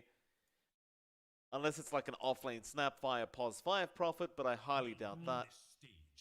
Nah, yeah, Candy does take that NP. So an interesting back and forth. You've got almost a more conventional draft here from Team Star. Cignal has to play fast. You do not have a natural corrosive haze hero. I mean, Razor can kind of make use of it, but it's not amazing. They do have really tanky cores here from Cignal Ultra, though. Slaughter, Razor, Underlord are really nice in the front. So once you get the aura items build up, you might have an issue with early damage here for Team Star. But we'll see exactly what the game plan is. Cignal Ultra cannot afford to play this one slow. I think that's the one thing we can take away from this draft. We'll have to play fast. The Razor does not want to take this one late. Not against a Troll, not against an NP. Those two can scale in very different ways. Then you have this Queen of Pain as well, which has a massive spike of 25. So Cignal Ultra is going to look to play at a very, very quick pace here. And Team Star just need that steady farm, steady build up for Lance. We've got to see what he does opt for, whether or not it's like an SNY build or kind of that Battle Fury build we've seen time and time again. It really depends on how Lance wants to play, and that's going to set the pace of the game here for Team Star. It will. We'll go into it, John. Game number 2, last game of the night. Team Star would love to get themselves a 2-0 victory if they can. You were talking about this many times throughout this series, but very important for them to get as many points as possible. Cignal Ultra would love to deny them of that playoff spot if they could. Prepare for battle. Yeah, That all does pan out. Cignal Ultra is actually, the team that's right above Team Star. Yep. So if they drop here, it's going to be them stuck down below for a bit, but Cignal does have, I believe, 2 more series after. So they have a little bit more leeway if they drop here. They're not under as much pressure, but they would want a draw at the least that should hammer them in and might just lock out Team Star entirely. No more potential for climbing. I'm not 100% as, we still have 3 days ahead. It's kind of odd that the bottom is kind of starting to lag out, but, Southeast Asia has shifted again since Pro Series Season 3. This tournament, again, some teams just not quite showing up yet, so it has caused a bit of a rift here in terms of standing. So both teams kind of want to find that win, and both teams will have to play for that win. We've seen Game 1, Mike. They both have been rather cautious and rather conservative, keeping it even. We'll see if that will change here in Game 2. We shall. Quite intrigued to see what Abat can do on this Razor. It's such a long time since I've seen this hero, this Razor hero. Yeah. I mean, it doesn't really change very often, right? It's still the Razor. It does the same thing over and over again. Yeah. Man, you said it never changes. I just remember Dota 1 when you'd build Perseverance, Vanguard. Remember that Vanguard Razor? I remember. That used to be what everyone did in the internet cafes, and if you didn't do it, you'd be called a noob. Even like a 6-year-old would call you noob. Well, back then it just made sense though, because you were running in so often as the Razor. Just you're sapping damage away anyway. What's the problem? I just need to be tanked. Yeah. And you've got this beautiful lane now for a bot as well, right? You've got Grims to support you. Really good harassment in lane with the Ignite. Really tanky frontliner. Yamate is going to have to watch his spacing. A bot does go for the level 1 Plasma Field, which again, against a Nature's Prophet lane, when he does go for the early Treants, that's something he can abuse if he gets the levels up. Well, Yamate, be chased down by Grims. He does go for the pull and obviously wants that early level 2 timing for himself, but Grims should at least be able to punish him quite nicely, and he does. Yamate is not going to bother trying to pull it past the tier 1, between the tier 1 and 2. Or rather, he will just bring it over to Candy and allow him to farm that up. Meanwhile, this Mirana up at top lane is copying a lot of damage from Mosin. Eris has been pretty much playing Mirana all day. He's doing some pretty good stuff on this hero, but it's a bit of a tougher lane for him now, as well, at least at the early levels, he can't really trade harass very nicely. But as the levels go up, assuming Van can land a stun, or Eris can land the arrow, you do have that double stun lane, so it can be quite potent as the levels do rise. Definitely can. Just gotta get that EXP out here. Big spike for Van once he hits tree. Eris does have 2, but it's kind of stable. You just really need to see if Van can gap close and get stun off. You are still satisfied as a Mirana though, just getting those range creeps though, and overall you're gonna be fine. Nice snipe there as well on Eris, on Lance's courier, so you're slowing down the varying for Lance. Shouldn't be too bad. This does mean Eris with this kind of start, no stuns. Yeah, they are coming out, but Eris didn't have an angle for the arrow, but now it does, and Lance, he does not duke it out very nicely. He will go down. Eris finding a nice tight angle there between the creeps and does help get the first blood for Van. It's going to be a nice start here for the side of Cignal Ultra. That sets themselves up well, and Eris already doing fantastic work up top. Of course, that means he might be able to rotate down mid. Now, speaking of that mid, we've got our Underlord lane up against Queen of Pain, and JMC's keeping it in control, but it is Underlord. Now, you tend to expect him to find that farm. DDZ is not slowing down, though, as he is a ranged hero. He's got the Shadow Strike to harass, has the Scream of Pain to clear out these waves if need be, and I think this is a pretty good lane for DDZ, all things considered. Like, yeah, you're not slowing down Underlord. At the same time, it is just an Underlord. It's supposed to dominate the lane. The fact that you're not slowing down in farm is already pretty darn good news for Star. Well, Yamate bot lane going to be chased down here, but he does land the plasma field and will be able to secure the kill onto that Tiny. Another nice kill coming out for Cignal Ultra. Candy just ignoring them all together and just continues farming up as he understands the lane is not going to get much easier. The Bat will continue the chase now with the Fire Blast out from Grims. Candy will sprout. A Bat will end up backing off. That'll pretty much be it. Oh no, he cops another Plasma Field out from a Bat. Candy might have to make the TP back to the fountain and just TP back to the lane. Yeah, it's kind of what you expect there. It's a bit tricky once you get the levels up on a bot. And you did see a bit of a scuffle for the runes. DDZ does get it secured in the end. So you're not able to really contest as the Underlord. That's the shortcoming of this hero. And DDZ starting to pull ahead. Has level 5 a bit earlier. Can maybe look to make a play if he gets a fast 6. But JMC is pretty tanky. So perhaps once DDZ hits that 6, he could look at the side lanes to kind of gank up for it. Mid lane. I always say, I mean, it always impresses me how DDZ just wins out every mid lane matchup. Like, you think the Underlord would have a much better time, just based off the fact that he can deny so much better as this hero, but every time DDZ finds himself ahead in terms of CS. Yamate. Static linked up. Arbat should be able to get another kill. Doesn't want to waste the plasma field, but probably should have, and he will still get him. Very long-range plasma field gets the kill. While that was happening, John top lane Mosin ends up dying to Eris. And Cignal, they're finding all these early kills, so they're off to a fantastic start, and we said it from draft. They need to play fast with this draft. They are finding those early kills. Now the pit.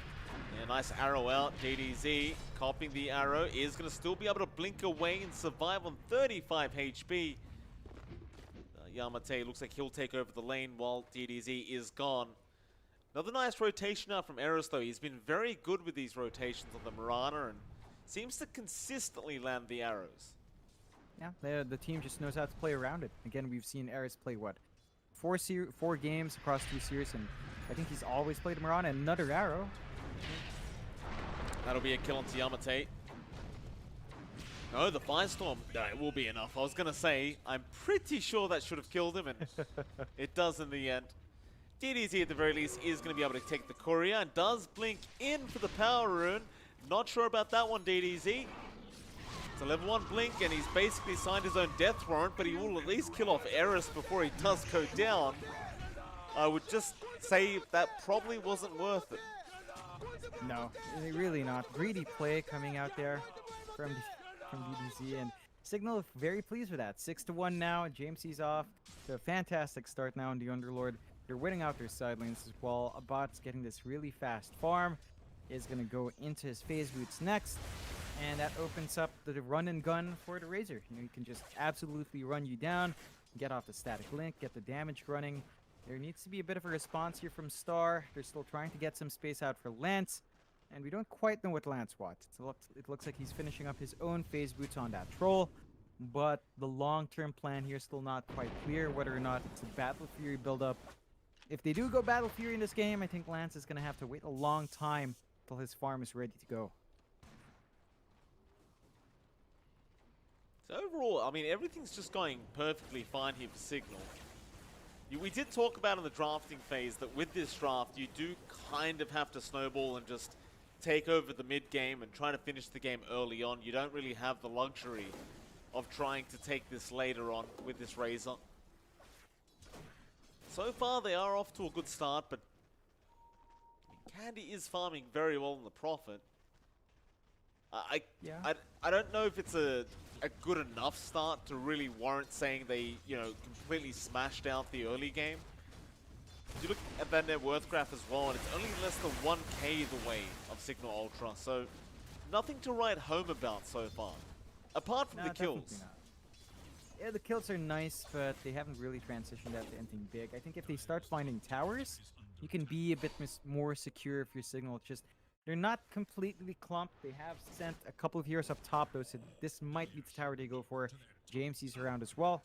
So it's a tier 1 here, but you've got Star kind of clumped up bot, at least with Candy, Yamate, and now DBZ. So it might just be a direct tier 1 for tier 1 trade.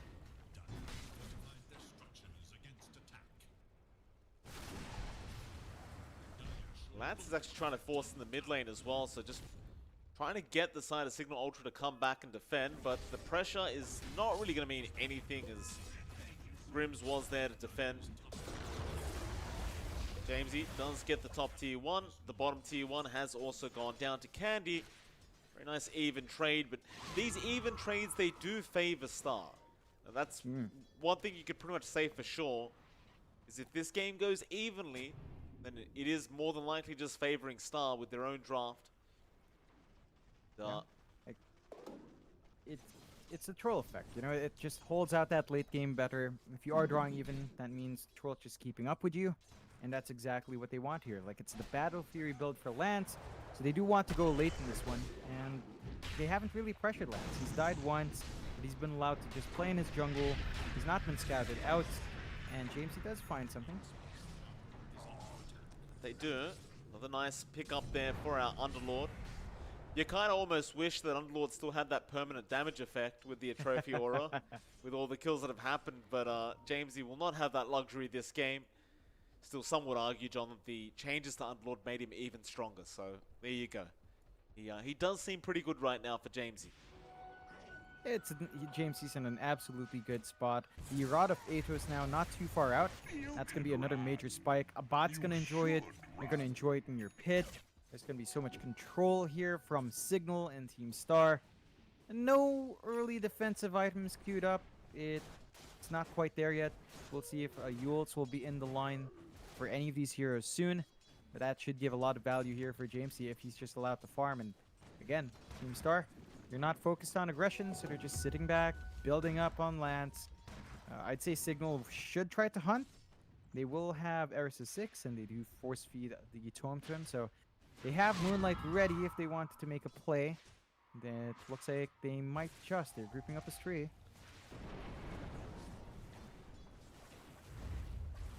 We'll smoke up Cignal Ultra. Then, gonna rush through the river.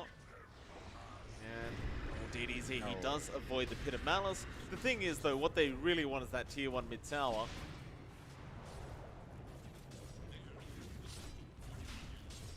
Tier 1 mid is pretty sure to drop here, especially with that double damage on Jamesy. They do at least get the Mortimer's Kisses out to force them back, and that should allow a deny, but they might just turn now. Deny is out. Jamesy hit a Malice there with the arrow follow-up from Eris, now jumping in with the Starfall, and that is DDZ getting trapped up and going down. Plasma Field is also going to catch Yamate on the Tiny. 9-1 now for Cignal Ultra, and they are well and truly controlling this this early game. Yep, it's surprising that it's a less than 1k net worth lead here though for Cignal, and I think that's where some of the issues lie. You are still getting some good farm here in Kindloon, and that's also being done here for Lance. So the cores of Star, despite these kills, are actually not lagging behind. I think that's really what they're banking on. The map control does hurt them though, and Team Star should maybe start to look to apply some pressure here with Candy, but Candy is going for a fighting build. So it's an Orchid build up on the NP, not ending for split push. That means that perhaps we're going to see the pick-off game pick up here for Star. Once that Orchid's up, still major spike here as they did have a blink for Van, and yeah, nice kill onto a Bat. Candyloon now going to be chased down though. Van wants to get somewhat of a trade. Looks like they will be able to secure Candy. They'll sprout up, but it is not going to make the difference. Van just quelling blades it down. But at least they do kill off the Razor, I suppose. So it's one kind of good kill there for DDZ. He's able to walk away with his head held high, and now DDZ just going straight after a BKB rush. Something you just don't see often. I mean, I did say they needed a defensive item. I didn't think it would be first item BKB for Quap. But when you have an NP that is going Orchid, I suppose you can get away with this for DDZ. They don't need to stack Orchids in this game. We'll see if DDZ can make good use of that once it's up, and if he'll start to be a lot more active with that. So, should be something to kind of counteract the early burst damage they have here, although Van again on the hunt. And Mosin gonna get caught out here. Van should have a very nice, easy kill for himself. Grim's gonna come in, pops a cookie, but it won't matter. Gets the kill. Looks like Jamesy and Eris are just roaming the map trying to find more. With the Rod of Atos spit of Malice out, it is extremely easy to land the arrow, even easier than it was before. Of course, Jamesy will just be hunting consistently now on that Underlord. It is a much more active kind of Underlord build to go for, but it does mean you don't really have to farm so much anymore. The hero is just naturally so strong, and they do catch out DDZ. There's just no way for him to get out of this. He could try to blink in time, but the secondary route is there, and he will indeed die, but now they've gone too far into the tier 2 tower. Van, however, coming in to try and help out, but you should not fight at a tier 2 at 14 minutes. No. I mean, it's a good kill, but it's a tier 2 tower you're fighting underneath. Oh. Bat, Invis, Haste is going to rush in now. Arrow is going to be there onto the Nature's Prophet. Candyloon going to be in trouble. He'll try to make a run for it. A Bat might just continue the chase with this haste, but the cookie is not going to help. He does go down, and now it's onto Mosin. On that Snapfire, he will probably also tie. And well, if you have a haste room, you can fight underneath the tier 2. Oh, DDZ, he's got an arrow, he's going to go down, he'll get the Sonic Wave off in time, but it may not matter. A Bat, he's on the run, Grims might die, but he doesn't care. And now the Dark Rift coming back in. Lance, he's been left alone. He'll be stunned up. The arrow to fly in. What an absolute mess in this mid lane. Cignal Ultra do come out on top. Yeah, they're in a really good spot now. They just make it work. They find the kills back to back on that Quap, and you can see why the BKB is being queued up here by DDZ. He feels like he just can't stand. He can't do it. And the Yules, it's not quite what you want, because you'll immediately probably land back in the root in that situation. So it really has to be the BKB here for DDZ. And again, they're just going to have to sit back and wait for that. There is a Battle Fury up on Lance, but him joining right now is not a great idea. Needs that Yasha into his own BKB. So again, a bit of a waiting game here for Star. They're not too far behind. It's still just a 1k lead for Cignal, and they still have to find these additional objectives on the map. They're not under too much pressure for Star. They've got to tone back the aggression a tad. Yeah, Mosin gets blinked on with the bash. Van will have plenty of control there. Mosin is going to die.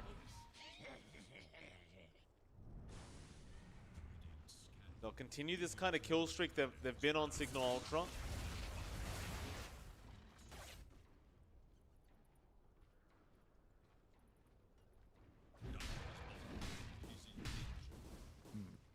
The bot tier 1 tower, it seems, for Cignal, so we see this from them a lot. They do like to kind of go around and start off with all the tier 1s first. Most teams would usually just leave that bottom tier 1 alone, because it doesn't really hold much value, but Cignal do like to go ahead and just kind of get it done early on. Yeah, just I guess the gold is pretty darn nice to have. They can invade the triangle a little bit better, and they do get that done. They're clearing out some ancient stacks, a good amount of gold going their way. So you're pretty well off there. 17-5, just the 2K lead though for Cignal. A bit precarious. It's not as much as you'd expect. Now, the build-up here for a bot is a BKB rush after the drums and his setup is fine. So it is a very fast build for the side of Cignal, just playing into that timing we talked about. And that should pay off pretty nice if they do keep this aggression up. So Star's got to be a bit cautious, although. Oh man, he's caught another one out. It's going to be DDZ. Lord of Atos not going to make it in time, but they are still chasing. Get a bash off. DDZ trying to run.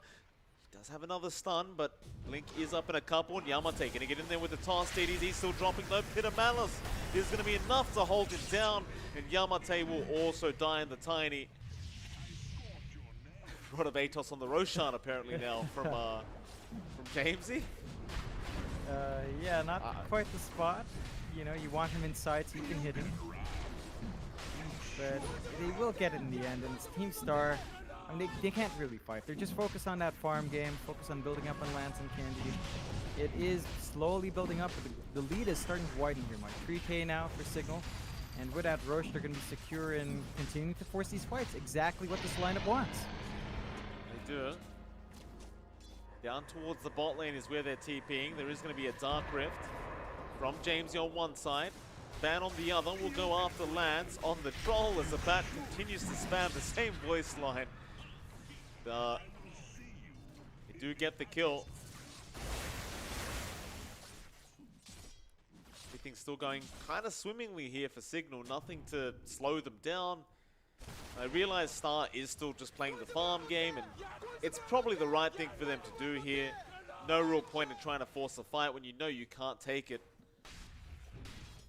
Cignal are the ones that are on the timer in this game number 2. Yeah. You know, they are hitting those beats really well though. 4K lead now at 19 minutes in, 20-5. I have to say the progress here for Star has kind of stalled out. Like, they're trying to farm literally everyone in jungle. So DDZ is trying to farm his BKB there. We're seeing the BKB build up for Candy Loon from that jungle as well. Lance still has to get his Yasha. So he's kind of lagging behind for what they're trying to get done. And if they start losing these tier 2s, it becomes hard to sustain that jungle farm. So Cignal will want to get these objectives fast. They are still kind of hunting around for kills, though. They've got some great wards to watch this movement. And they can actually go hunting fairly well. Jamesy coming around Mosin. He's trying to hang around his tier 2. Arrow is going to scout him out, and Mosin should probably just get knifed here. And they are definitely strong enough to just go underneath the tier 2s now. Nothing really to stop them. You've got the BKB on a bat as well as a pipe on Jamesy, so they are very, very tanky. Van might even run into another hero. Currently chasing down Yamate, who did just creep skip the mid lane. Top lane, however, they are going to try and TP onto Eris, but he's already leaped away. They might just turn now. Eris, arrow is perfect. Once again, onto that Nature's Prophet. Back going to come in. Candy, he can try for the TP, but there's just no way out of this. He's definitely going to just die. Another big kill here for Cignal Ultra. They might just go for the tier 2 bot tower now. And they've got the damage for it with a bot soaking all of that static link, so they're in a good spot. They clear it, and they look at the high ground. They still have that Aegis for a bit longer. They've got those big items you mentioned. A bot still hits like a truck. And you have to be a bit cautious here, so you cannot allow these objectives to go. You're playing the long game. You can't be pushed up this early on. That tier 3 is going to drop fast. I do love the way Cignal's played this draft so far. They actually can't be stopped. Yamate, Avalanche Toss is going to be there, but a bat really takes no damage. Back with the Plasma Field, they are going to go on to the Troll. The Link is out, a bat, don't go too far now. He does have the Aegis, but he has to be somewhat careful. If you are Team Star, you just, or rather Cignal Ultra, you just want the racks and you just want to back out. No need to force the fight. Let them come to you. Arrow. Still going to connect on the snap, but they aren't going to time that far. Yamate, Avalanche Toss onto Jamesy, but that is an Underlord. Yamate now going to get punished for this quite heavily, and Lance is going to get timed. He does get Yulesed up, a bat taking all the damage away. Lance, he pops the Battle Trance, but he is just stuck right in front of his fountain, rooted up. Yamate's in there with the Avalanche Toss, does kill off the Marana, but they've lost Lance. The Dark Rift's going to be there, but they have to cancel because the Aegis has gone off on a bat. They don't want to leave him behind. They'll have to just walk out the old-fashioned way. Still a massive win out for Cignal Ultra. 4 kills, two buybacks, 1 racks taken. You've got to be happy. You definitely are. You're dancing now, 26-6, 8K lead. They have made this draft work, Cignal. 1 set of objectives up. They just need to do it again. If they get 2 set of racks secured here before the 30-minute mark, it becomes a lot harder for Team Star to play that long game. The progression again has stalled out. The BKBs are just not helping in the way they'd expect them to. There's a severe lack of damage beyond just staying alive here. Lance is still saving up for his own, and it's going to be the top tier 2 next. They UC DBZ. And DDZ going to blink away into the tree line. Trying to work towards an Aghanim Scepter. That's going to allow him to just be able to spam out that Sonic Wave more often, clear more waves, and they need something, that's for sure. This game, the pace of the game is just way too quick from Cignal right now. Drop the tier 2 top tower. If you're Cignal, you might actually be looking at high ground again. I mean, I realize they don't have the Aegis at the moment, which might make them second guess it, but you saw that last team fight. Nobody was dying until they started diving tier 4s. Yeah, I don't think there's anything stopping them. I think their lineup's just really strong right now. They've got a huge window for this power spike. Again, we're looking at 30-minute mark, and even then, there's no room for Star to farm right now. So even by the 30-minute mark, if Star doesn't farm, and they've still got a big spike here in Cignal's side, and they can keep that momentum. Clear the top tier 2. They're going to go mid. They're just stripping this map naked. Team Star will not have easy access points outside if they allow these objectives to fall. And that just means this farming draft is proving to be too greedy. The Candy's trying to cut through waves right now. It's all he can really do. But none of these heroes can show up. None of them can farm the jungle. And they just keep playing from behind. I mean, they're definitely doing the right thing by cutting the creep waves, for sure. It's just, it's a tough game here for Star. They can keep holding out. Maybe it gets a little bit better. But you've lost all your outer towers. Lance really has nowhere to farm but the triangle, and that is currently occupied by Cignal. Jamesy gonna get a Solar Crest now and runs into DDZ. He just blinked forward for that bounty. Jamesy, probably not gonna kill him off anyway. DDZ, he does get the BKB off and will just TP away. That's his 9-second charge gone. Not the greatest feeling if you are DDZ, knowing you are just running out of that time with that BKB. Bat, casual Wraith Band on the ground, does go back to pick it up. Lance and Candy and DDZ are around, but nobody has detection. So a Bat will be able to walk away scot-free, and now they look to counter-initiate. Scanning for enemies. Candy, the tree line does sprout up, but that's kind of going to make it obvious where he is. Do they have a bash ready? Yeah, they did. 1 hit, 1 bash. Yeah, Into that's mid lane. painful. That BKB is just not doing anything. Yamate going down mid as well. It's time to go high ground again.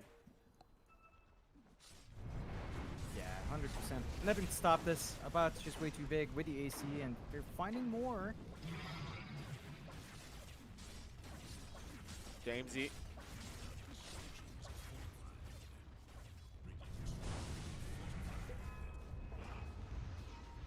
Pulls up, is going to catch out the troll. Static Link's going to be there. Lance is going to die. It's just such a one-sided game. This is kind of like the drafting you'd really like to see from Cignal, as they do call GG now Team Star. They know they have no chance in this matchup any longer. Jamesy, he'll take the team back home. No need to show off. Yeah, it's a great play from Cignal Ultra, really working this draft out well. Team Star, they needed 2-0. They got a draw instead. We'll see how that affects the standings. Of course, that is their last series, though. So if they were hoping to climb up, I don't think the draw is going to be enough. And Cignal Ultra, they get to hang on right above Team Star.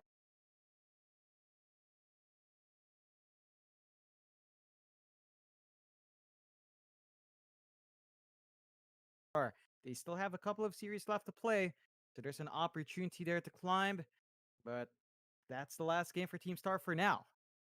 All right, well, with that, John, I mean, that's it for tonight, like you mentioned. It's been a long day. Been very up and down, but there we go. The day's over. Of course, we are back tomorrow for some more Monster Energy Dota Summit 13 group stage. And, well, the matches tomorrow are quite entertaining, actually. Among Us versus MG Trust to start us off. TNC Predator versus MG Trust straight after that. And Neon versus Adroit to finish us off for the night. Should be a very fun match. And, of course, MLP and John will be back tomorrow. MLP being me, John. I'm speaking in third person now, apparently. I will be back with John. John and I will be back is the right way to say it. John and I will be back tomorrow to cast some more SCA Dota. We hope to see you there. It was an absolute pleasure casting for you tonight. See you then.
So not much has changed. We've seen teams kind of struggle with it. It does make it more likely the Earth Spirit's going to be a support, but it could still be the JG hero with Yapaj on Lesh. And we always talk about this with Yapaj. He's such a stylish player. Leshrac is just not a hero with a lot of style for him. It isn't, John. And that's why we don't want to see the mid Leshrac. Just throw it as a support. You know, just let it do that. You do have the double stun as well, right? For the setup, you do have the Ogre to Fire Blast, and the Leshrac can land the Split Earth guaranteed very easily. 10 seconds remain. It used to be a strong combination to have a stun followed up by the Split Earth of the Lesh. See if they do run it as a support duo. I think it is actually quite viable. Army Geniuses, however, they go for that Mars pickup we did see yesterday. Neon Esports will return the favor with a Rubik. So it looks like both teams are setting up for a very kind of brawly orientated game in this game number 1. Which, quite frankly, John, is what everyone wants to see anyway. We don't want some boring farm festing game as we do see in some other regions. You know, in SCA, we get the job done and we get it done quick. We don't waste any time. That's very true. Now, what I'm seeing from Neon right now, though, Mike, it's quick, but it's also like 4 supports, right? I mean, you can run the Lesh core. It has been core recently. The Rubik could be core. The Earth Wait a Spirit minute. could be core. So it's really flexible. I want What if? Yapaj to play that Rubik. What if? I was about to say, John, you've been complaining about DDZ's Rubik. You've been talking about the right-click Rubik that hasn't come out. We know Neon watches these casts. What if they've given Yapaj the thumbs up and said, listen, game 1, you can run the core Rubik, run it as a right-click hero. Maybe it'll happen this game. Maybe your dreams will finally come true. I would love it to come true. Yapaj, do it. Show everyone what the core right-click Rubik's about. Get that level 10. 50 damage, man. Just right below it. Right below a Sacred Relic. You know you want it. Army Geniuses, though, they're not messing around here, Good Mike. pick. Lifestealer comes through. Yep. Infest target and Mars. Well, once you have the blink, that's pretty nice. Marana, you don't really have the best, though, but it's there in terms of running away, getting some swaps out. It is a magic-oriented lineup from Neon.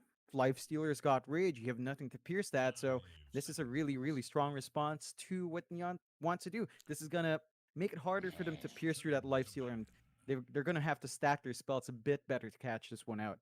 That is true, John. I think the Rage is going to have a lot of benefits this game. I mean, all your damage is purely magic.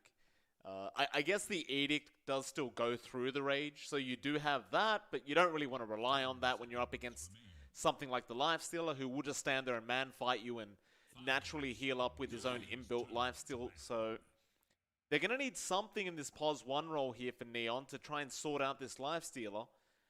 You do have the PA, you do have the Troll Warlord if you want to go down that route. Plenty of options available for them. But they are going to need something, because this Lifestealer so far has a pretty free game as far as I can see. Definitely does. The banouts here from Army Geniuses are rather interesting as well. They go with Slardar Pango bans. It looks like they seem to think the Schem here is on hand, which is just really strange. Schem Rubik. I mean, it could be Schem Leshrac. I mean, Yeah, that's fair. That's the only real POS 1 I see here for Neon. If they already had their position 1, so could be the Schem Leshrac. Yeah, Never know. it's a possibility. It's really not a very Schem hero as well, right? Like Yapaj wants to be a bit more active. Leshrac sort of can, but it's also not on the bleeding edge. Schem does like farming more, but Leshrac's not a full farming Are you core. It does want to fight a bit earlier. What? kidding? No, John, want- come on. There's no one that farms faster than Leshrac. I mean, I know it's not completely farm orientated, but there's no one that farms faster than Leshrac. It clears camps. You don't have inbuilt mobility to run through those camps like an AM though, or like even a Specker. And Oh, Skyrath. Again. what's the AG last pick Sky? They love this hero. Mars, I guess it works with your Mars. It works with your Venge. The silence is pretty good. 10 seconds remain. So what's their tricore here? Is it Mars, Lifestealer, Venge? Mars, Lifestealer, Marana, or Sky 4? I'm not sure where you lane these. Sky You do Core have done. flexibility on hand. Okay. Ooh. TA comes out now, so the draft very flexible here for Neon Esports. JG going to be on the Alright. core Earth Spirit in the off lane. Scam on that Pos 1 Leshrac. Yopaj going to be playing that mid TA. Is it going to be a mid Skyrath mage? Is that what we're about to see? Yeah. Oh, Mamang Daya. alright, Mamang Dai is on it. Mid Skyrath. It actually sounds pretty okay against the TA. I'm stretching a bit here because TA is going to rip through that 0 armor Sky. But you can spam out your spells from afar. While refraction's pretty low, you could try to win out those trades. The silence makes it hard for the TA to pop on her shield unless she already has it on. Then it doesn't really do much against the TA. They could swap around here. We've seen Wami and Mamang Daya go in different lanes. I don't know what the Skyrat Mage off does, although that does sound like it could annoy Skem. The silence is a little bit more annoying there. You do have better reach. Skem's range is a bit closer when he casts spells, and that's something the Skyrat can punish. So we'll see what Army Geniuses want to do here. It's a rather interesting draft from both sides. Very different. Pause 1 Lesh for Neon. You mentioned it. It can farm fairly quick, but I think you should expect Skem to look at those early towers, start them out them fast. Yopaj is going to be taking that early farm on the TA. Got to rush that Blink Dezo, and it's up to Skem to really make that space on the map. Melt those towers, apply some pressure in the map with his highly active supports and even the active Earth Spirit off. So there's some opportunities there for Neon. Army Geniuses, the only oddball really is Mamang Daya Sky. We'll just have to see what he does get done and what lane he will opt for in this game. We will. Let's see how it all pans out. Game number 1 between Neon Esports and Army Geniuses. Honestly, like, I know we already talked about this, but I actually do like the Army Geniuses draft. Just really because of that Lifestealer. Yopaj with the TA will have a way of dealing with it, but that Lifestealer should have a really nice game. Now, the one thing I don't like about Army Geniuses draft is that Skyrath Mage. It scares me, John. Just, what is it going to do? Like, you get a Glimmer Cape and suddenly the game's over for the Skyrath. It just can't do anything anymore. Yeah, it's very tight in tempo, and they will put Mamang Daya mid, so they're not going to swap with Wami this game. It's the Sky versus TA. I think Yopaj should be able to manage that. Maybe if Mamang Daya plays really well, you can make him struggle until level 3, but I don't foresee Yopaj struggling too hard, and there's that early smoke here from Neon. They want to just start running down fast.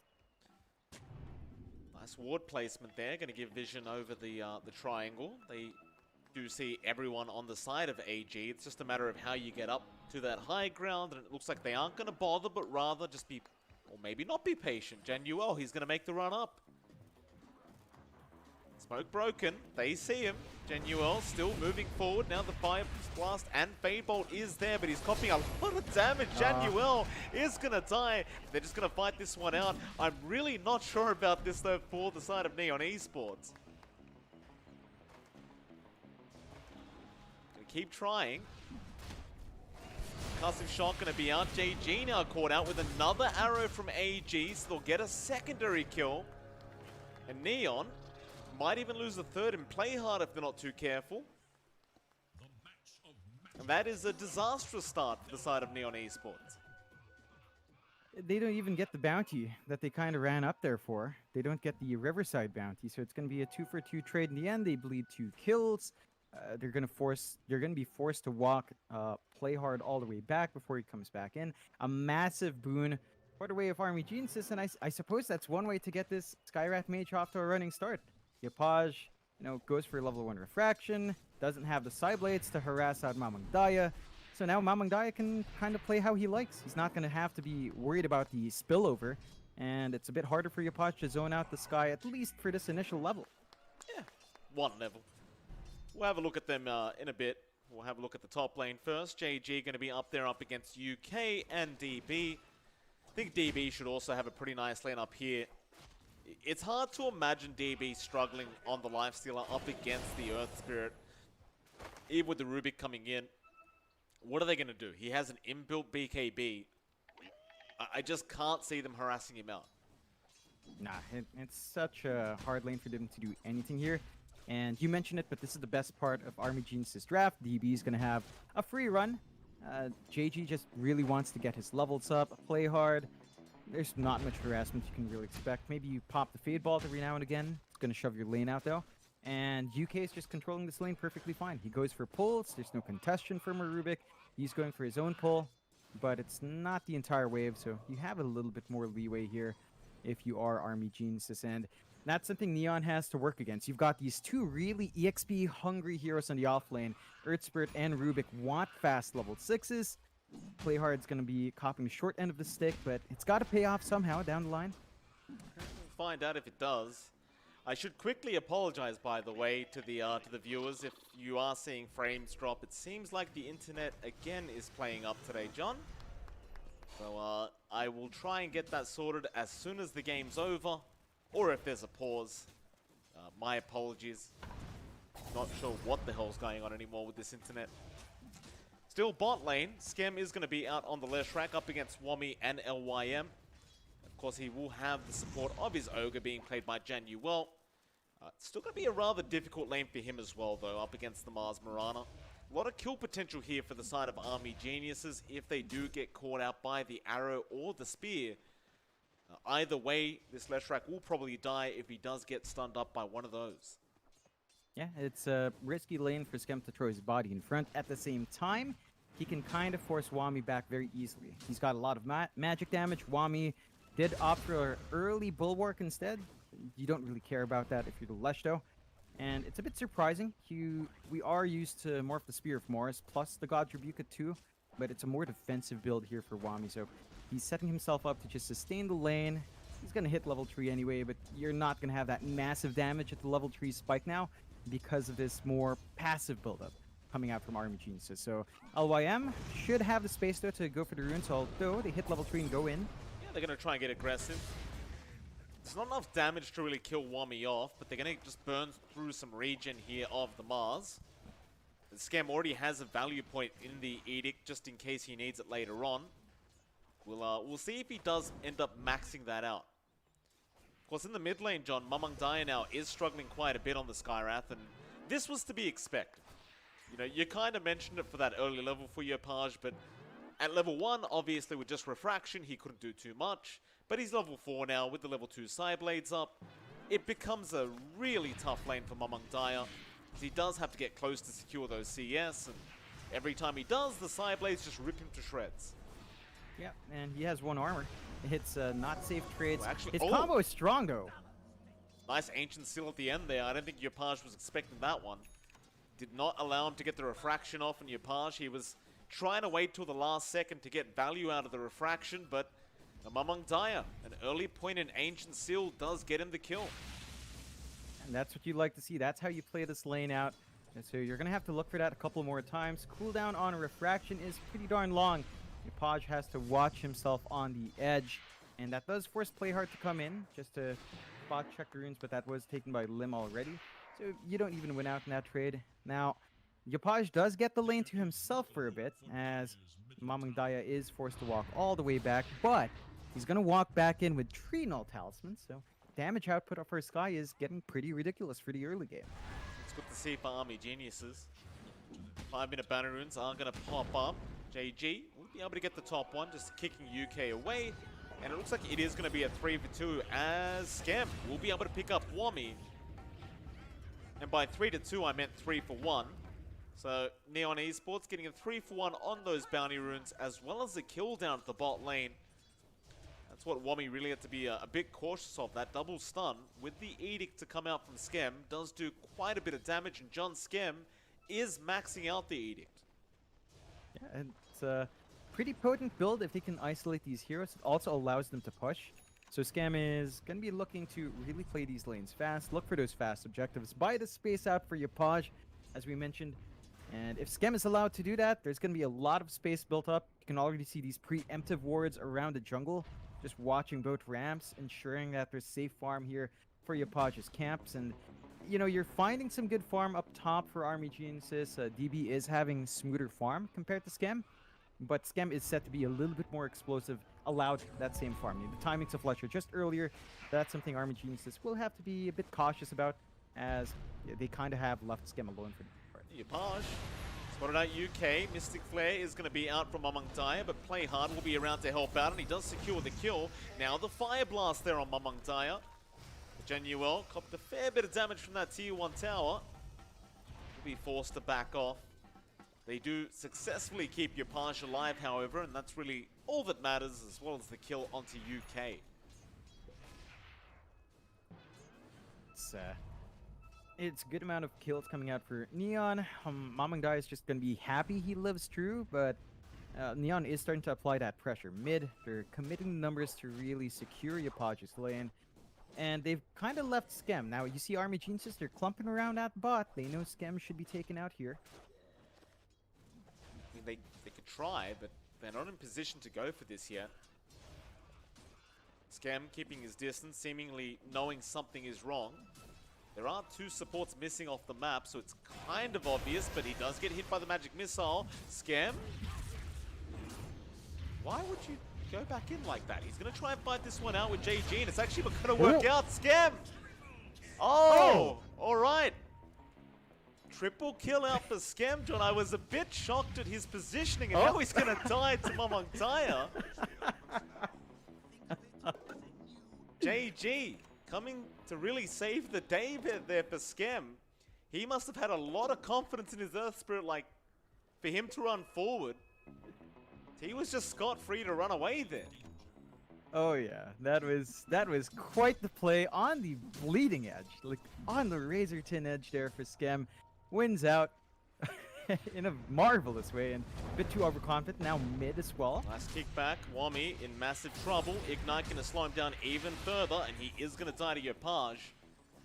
6-4 now. Neon really getting quite aggressive with this draft, and I suppose that was to be expected. Now they might even go up towards AG in this mid lane, but no, it looks like they have caught out the Rubik Play Hard. A bit too far forward.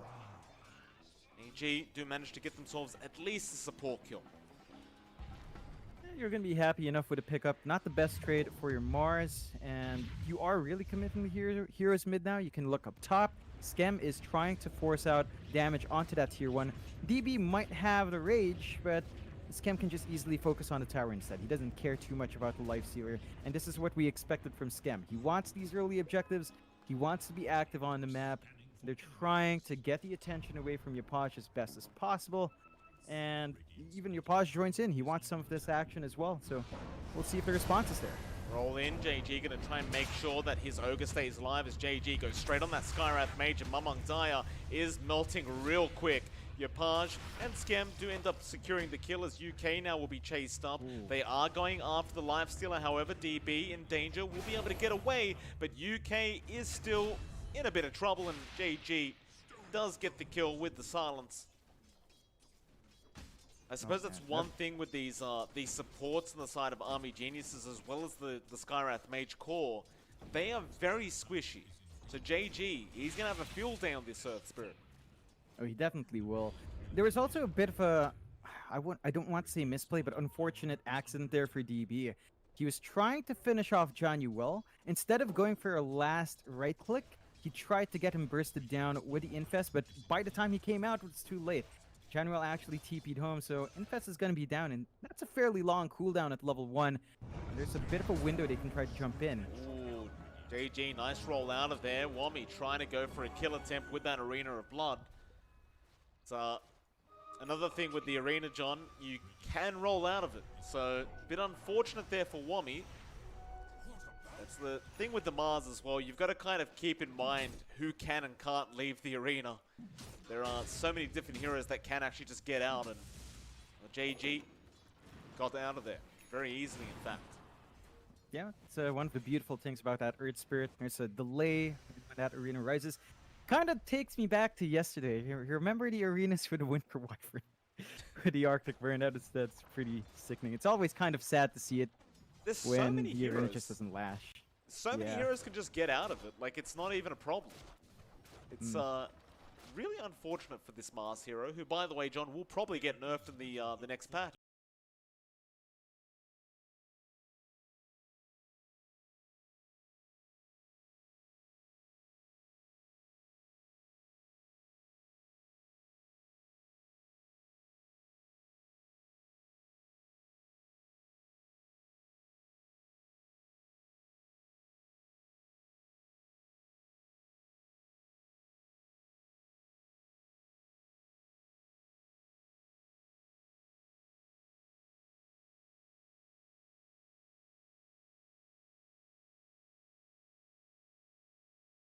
for the Rubik. Wami maybe just kind of forgetting the Rubik was in the game. You never really want to give that away, as he could just set up the spear for himself with lift. And there is no spell animation when he casts it. So it's very hard to tell when it's coming. Sure, Playhard is going to have a lot of fun with that. It's a good time for Playhard. I mean, it's been a bit slower for Playhard. 1-1-1. 1 kill, 1 death, 1 assist. Not been as active, at least in making these kills happen on the map. But he's still having a lot of impact. You can see Neon now. 3k lead built up. With that mid-tier 1 secured, they're in a really good spot to just get free farm flowing for your Paj. Army Geniuses are sort of clumping down bot now. They've got DB in front. Still does not have his armlet, but I believe that's flying in. There you go. So a little bit more durability on your life stealer. Finding this tier 1 is going to help open up the bot jungle, but Neon's just about done with it anyway. They're playing up in that top jungle of their own now. Absolutely. Tier 1 gone, top tier 2 is going to be under siege, and that is one of the really strong suits of the Leshrac that never really gets old, is the Diabolic Edict just makes it so easy to push down towers, never really having to worry about, you know, having a siege creep or not. You just need this Leshrac to get on top of a tower, and it does melt. And that will force the rotation out from Wami on the Mars to make sure that tier 2 does not get lost. It is going to be a hard defense for him. He doesn't even have the blink up yet, so he'll have to be very cautious with his positioning. Definitely has to be. You can't underestimate the damage on Scam, even on these heroes. They are really positioning though. They've got them around as well. Gonna give it a crack. Wami could not close the gap though. He didn't wait for the invis. Bit of an error there. They might just find the Ogre instead, and they will. But you definitely could have gotten that Leshrac had you waited for the Moonlight Shadow. Definitely. And you've got to love this from Scam. We were talking about the Sky not having a game once Glimmer Capes are up. Guess what Scam built first? I mean, it's quite valuable on the core Leshrac though, right? Like you're gonna run in anyway. You can't trust your supports to Glimmer Cape. You just Glimmer Cape yourself. No problem. Definitely. And that's going to make it so tough. So you've got your ability on hand already. Whoever's targeted down by the silence, by that Mystic Flare, probably not going to die as fast. And that's the big boon here for Neon. They keep playing this farming game. The only farming hero on AG is really DB. He's still trying to save up for his Desolator, but he's trying to farm against a T8. It's just not something you win out. TA just clears these stacks so much faster. That he does. Your Paj about to have that Desolator up, and that's when things get very tough for DB. You won't really care for the Rage anymore. You will have a way of just shredding through the Lifestealer. DB, he's working towards his own Desolator, John, but it's a bit of a different story. You've got the inbuilt refraction on the TA, which is going to make it so those first 6-7 hits aren't really going to matter. Of course, the Skywrath can get rid of the refraction with the Mystic Flare, but well, then you just kind of wasted Mystic Flare, just trying to get rid of refraction charges. It's not very nice. Nah, it's really not, and it's in that back and forth where Neon really gets a lot of value there. Still 15 minutes in, 8-6. 3k lead still maintained by Neon, and with the travel, Scam just goes up top, gets work done on that tier 2 again. Nice and easy. They've got to react to this. I suppose this is one of the other strong suits with the Leshrac, is you do force out a lot of reactions to the actions you are doing. But nobody going to be able to react fast enough to really punish Scam. Well, he's on 100 HP, but nobody rotated. There was a TP from UK to his top tier 3 tower, but that's it. Would have been really nice if I found that kill on Scam. He was just a bit too overconfident. He was copying the hits from the tier 2, just no response. They didn't have an angle. They don't, yeah, I don't know. They're just letting this kind of slide by here, Army Geniuses. And now you do have the Desolator up in your Paj. So Blink Deso is already up. This is a big spike for the TA, and Neon will look to use that. See what they can do.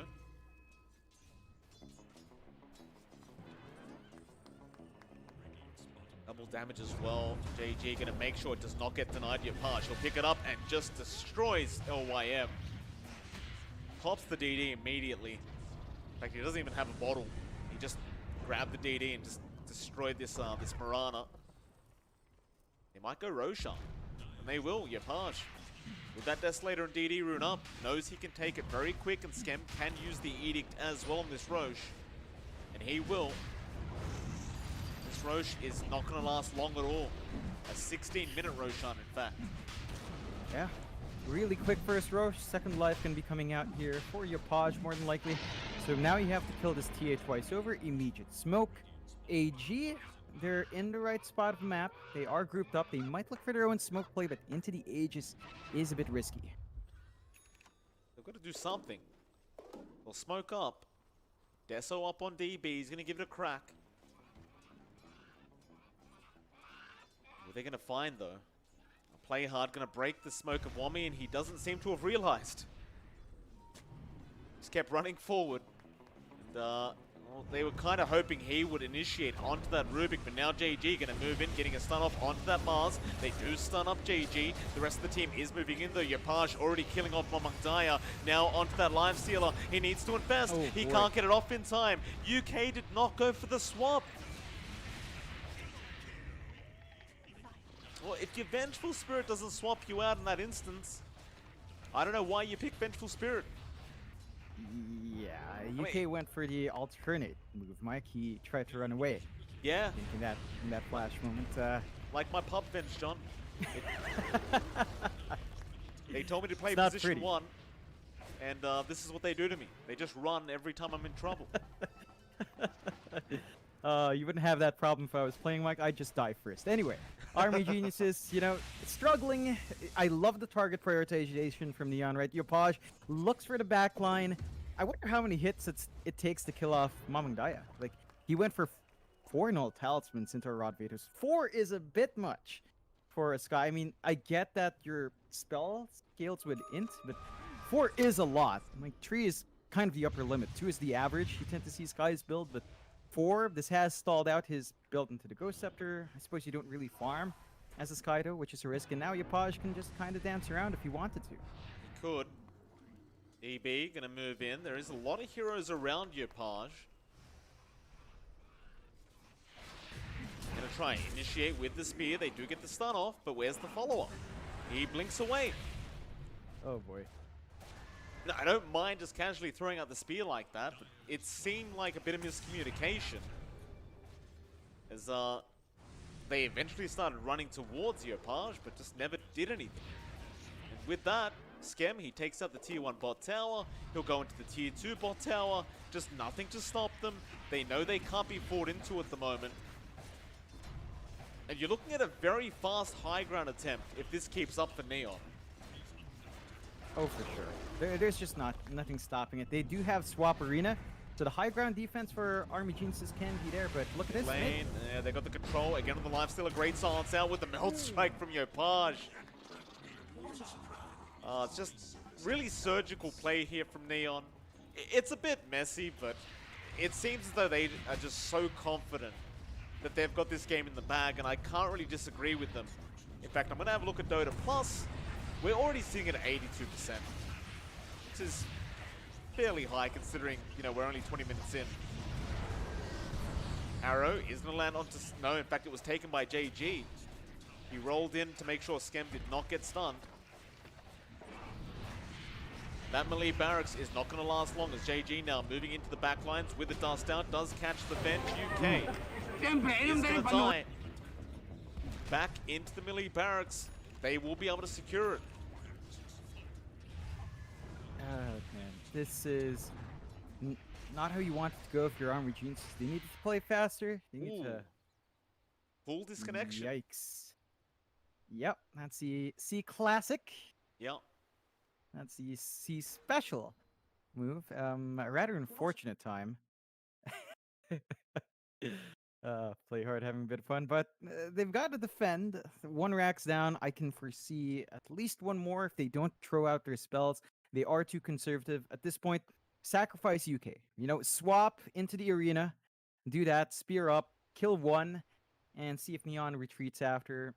That's the best you can really hope for here, unless Neon overextends, but they hold on to the Aegis for about a minute more.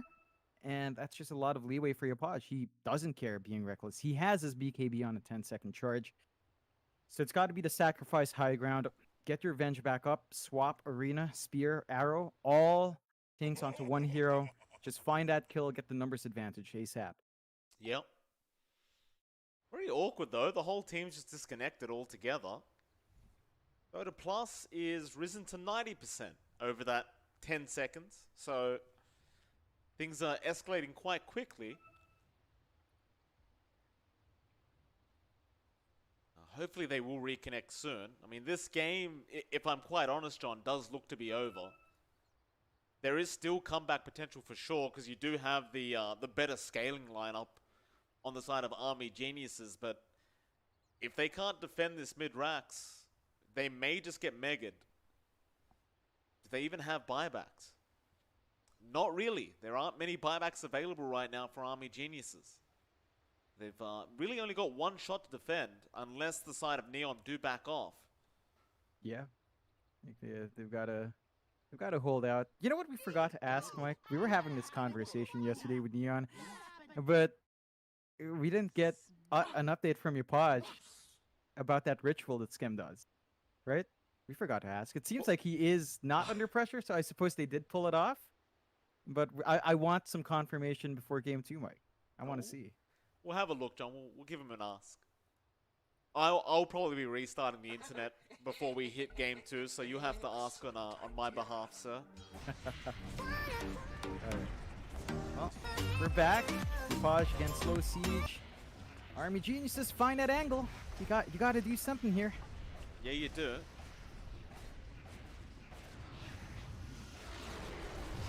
Your tier 3 gone. Mystic Flare did come out, it's just not showing on the screen. DOTA 2. Your part.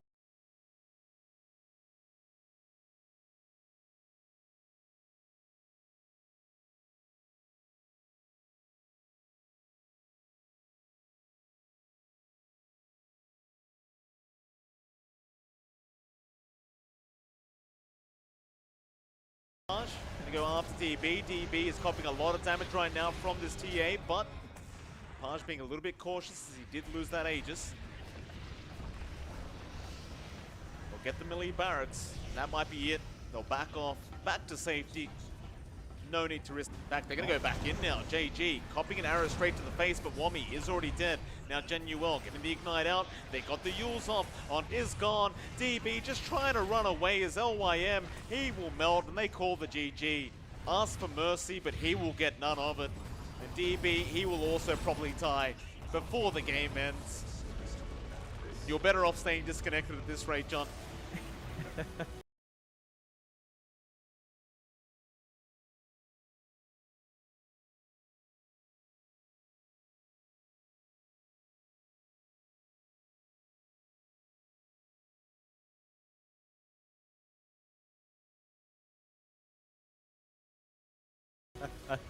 Now, you know, Southeast Asia might just trying out this strange draft once more.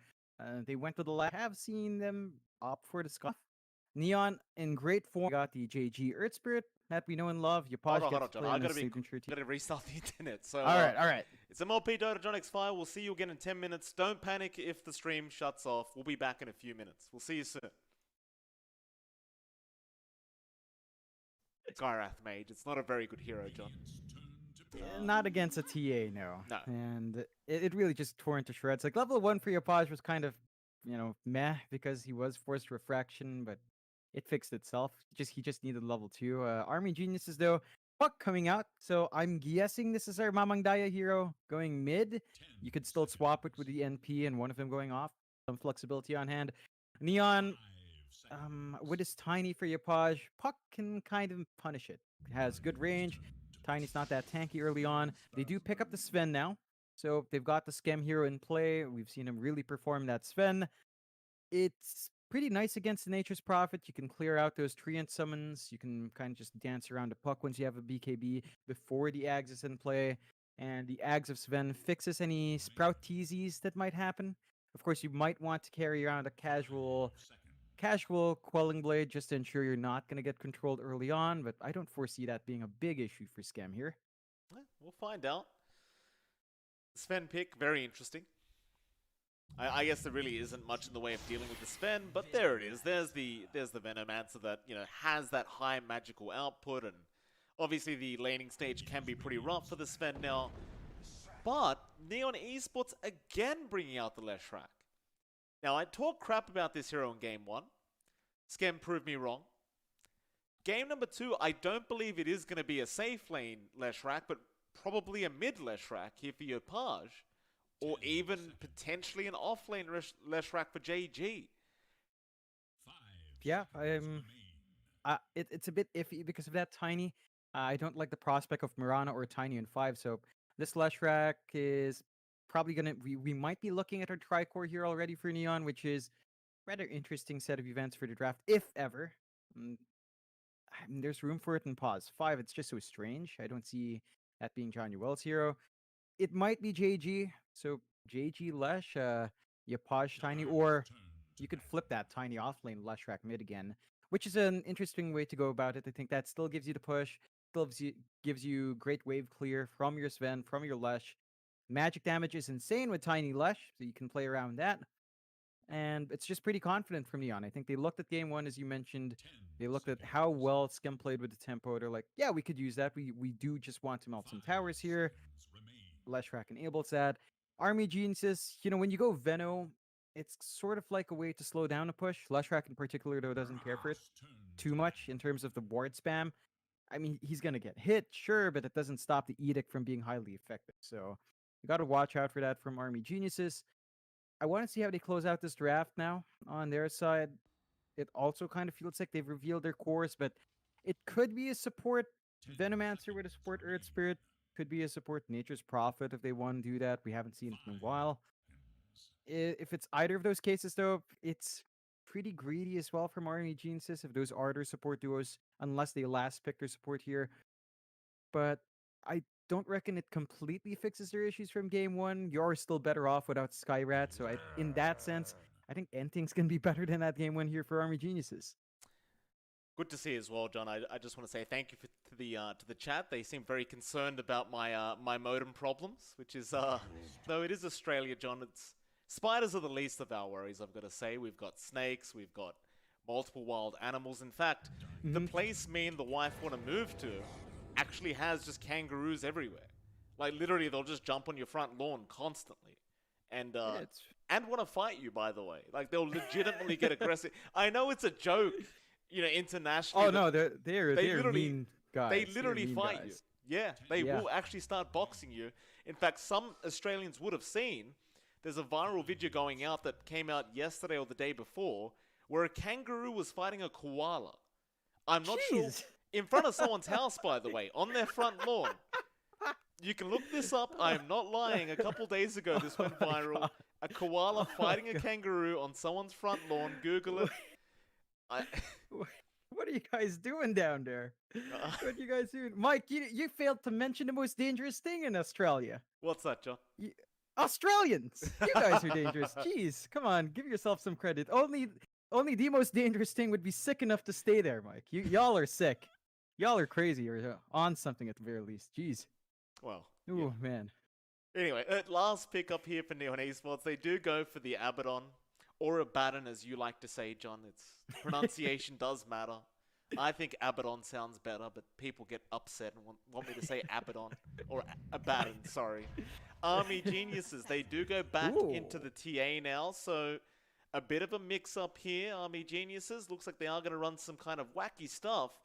No real hard carry here for this dire side, so they're taking a bit of a page out of the Neon Esports book. I don't know how I feel about this, though. There is very little control. I mean, you've got the Puck, which is pretty darn good with the Silence and the Dream Coil. And of course, the Earth Spirit is quite potent with his own control.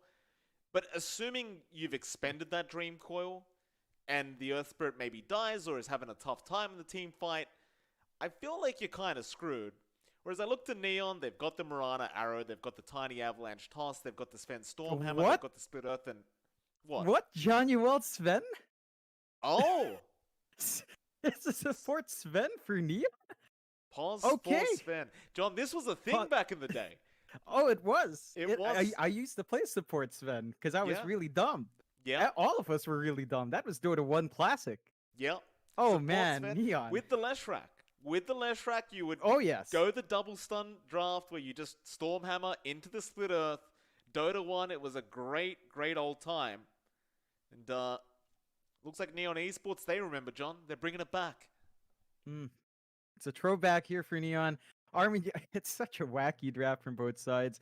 So we get the Skemlesh back, JGon and Abaddon, which is not too strange. There's not many amazing spells to purge off of, but you have some uses here. Really great frontliner. Gonna make it annoying for our Venomancer to get his full damage off with that instant purge here. Army Geniuses now, there's a lot more pressure in Mamang Daya to build up in the TA. We need to see him hit the same timings that we saw Yapaj pull off in game one. Just kind of want to get that Deso blink up at a really good point. UK on the support puck, it's not too strange as well. It's just that support puck sharing that spot with an Earth Spirit is super greedy, and Army Geniuses needs to find a way to get that EXP distribution here rather smoothly, because if you starve out the support puck, well, you and I have seen that happen, Mike. It just kind of turns into a range creep for a while. It does. We'll move on though, John. Game number 2, Neon obviously looking for a 2-0 victory if they can afford to, and Army Geniuses just want to try and draw this one out. I did not have a look at the group standings, but I will right now, and now Army Geniuses, they are still bottom place at the moment, so the draw's going to help a little bit, but it's still looking pretty rough for them in terms of the group standings. But for Neon, they're sitting in the 6th place spot. If they do get this win, I believe that would be enough to move them up to the upper bracket slot of the group stages. So a 2-0 victory would be very, very nice here for Neon if they can achieve it. Yeah, definitely would be. Help them start to claw away at the gap that goes into that upper bracket start. But you might see something different here. I think we talked about the greed for Army Geniuses. I think if they can just keep running down these lanes, using this early power spike these heroes naturally have, and then they can really make it work. They just need to get that running. They need to really find those kills, and if they find first blood, I think you're going to set yourself up well. Januel gonna be the frontliner here. LYM looking very confused as to why there's support spent in the game as the arrow and double split earth comes in, and that is a perfect combination here from Neon Esports. Oh, John, it's bringing back some memories. It really is. I love it. I love it so much. It's so beautiful when it happens. Look at this. This lane makes me cry. This takes me back when I found Dota so fun. I'm talking about 2016 before we even met, Mike. I was a young, naive boy who thought this game was super fun. Oh. Now look at me. And now it's not to you. It still is. It's just a lot more painful. Like, it's fun in a way that it really hurts you while you're having fun. Like, you're beating yourself up or something, you know? You're constantly hurting yourself, but it's still fun. It's a painful fun. This lane is a very natural funder. You know, Skem and Januel, they're going to be dancing. That setup you talked about, it's going to be pretty good to pull off. Now, the issue here for Januel is you're laning Sven up against a Venomancer support. You're not going to be able to get that done. You will contest the pull, but I don't think this is going to stop LYM for too long. Should be able to still stack that wave up, but good body blocks. That was LYM forced to use some mana to kick him away. Januel, of course, going to chase him down. If you are, watching this, if you see this happen in a pub and you're the support, make sure you chase the other support. Don't just let him pull for free. As my teammate did the other day, John, made me very upset. Yapaj mid lane is going to be up against Mamang Daya. Of course, they were up against each other last game around. This should be a much more favored matchup for Mamang Daya on that TA, but you can't really underestimate Yapaj. It is Yapaj Tiny. He is very dangerous on this hero. Yeah, it definitely is. Mamang Daya should be able to pull ahead, and that's what we need to see here. He needs to leverage his range, leverage that side blade that he can spam out, and make it harder for Yapaj to find his angles. Yapaj is going to need a fast bottle here, which means that he's also going to need a very quick refill once that's up, and if Yapaj doesn't find that refill at minute 4, then you're not doing much as a Tiny without mana. So you're going to have to watch yourself there, Yopaj. Lots of pressure in the supports to get that secured. And speaking of those supports, we've got one more lane up top. UK on that puck is going to be supporting DB on the safe lane NP, and they're going to be up against JG's Abaddon and the Mirana of Play Hard. It's been a slower start for UK. It is a pause 5 puck after all, so there's not much for him to do, and every time he goes for these right-click trades against Play Hard, it's not favorable. Play Hard has the fast rate band, and he nice even gets the arrow. UK copping it right to the backside. He's going to be alright. He does have a salve, and he just can commit it if he wants, but it looks like he's just going to maybe passively regen, and no, he will salve up. Mid lane, however, Mamang Daya is going to go down. Yopaj able to pick up the first kill in that mid lane, and that's going to mean Yopaj has already basically won this mid lane. Meanwhile, bot lane, Januel going for Wami. He is very far forward, however, and is basically already dead. Looks like Skem will just ignore Januel altogether and just keep farming, as every POS 1 tends to do. Yeah, that's a bit unfortunate. Skem was trying to help, but he walked into that Centaur creep. There were too many of them around. He got stunned up, so the follow-up wasn't there. That does mean Januel gets a TP mid though, and we talked about this bottle timing for Yopaj. We saw that kill in Mamang Daya. That was because the bottle came in, and Yopaj with a refill can pull it off again. So Mamang Daya is going to have to watch his spacing there, really respect that burst damage. Play Hard going to run into UK now. They're going to have a fight over those 4-minute power runes, but UK already losing out. Play Hard just harassing him away and should be able to secure the top rune if it does spawn there. But Play Hard trying to be really annoying and interrupt the stack that was going on from UK. In fact, he does jump in now onto Mamang Daya. Yopaj waiting for the refraction to wear off to go for the avalanche toss, but it's not going to be enough, and now Yopaj is the one in trouble. He'll fairy fire, but he is going to die to the tier 1 tower. Mamang Daya is going to be very, very happy about that. To kind of even that out, really good rotations from the supports, understanding. And Yopaj got to watch out.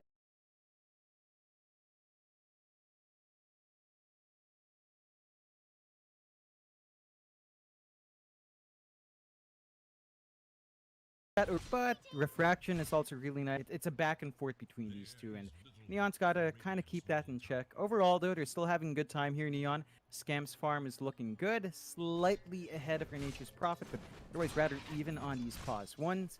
And I think we're looking at, say, a 7-minute mark for both of these teams to look for tier 1 tower trades. I'd say Scam's going to have a bit of a faster time, but he did opt for a fighting build. No levels in the Edict, just alt stun, alt slows from the Lightning Storm. Look at Genuel. Really just guarding that bounty rune so Skem can fill up the bottle. And LYM, he was thinking about it, but he understood it was certain death if he did go in for that bounty. Skem now will just go back, although they are going to Gale, but the roll does not connect, and LYM does not want to borrow this, or maybe he does. He'll go back in. Wami's still moving in. Skem, he'll just TP away. Going to be nothing to cancel that TP, but they do at least force the Leshrac to go back to the fountain. Meanwhile, top lane, however, Yopaj has rotated onto DB. Arrow will whiff, and tree is planted by DB to try and block the way, and that's actually a very nice tree. They're trying to chop them down. DB, how many trees does he have? DB is going to get out of there. How many? He just committed 3 ironwood branches, but he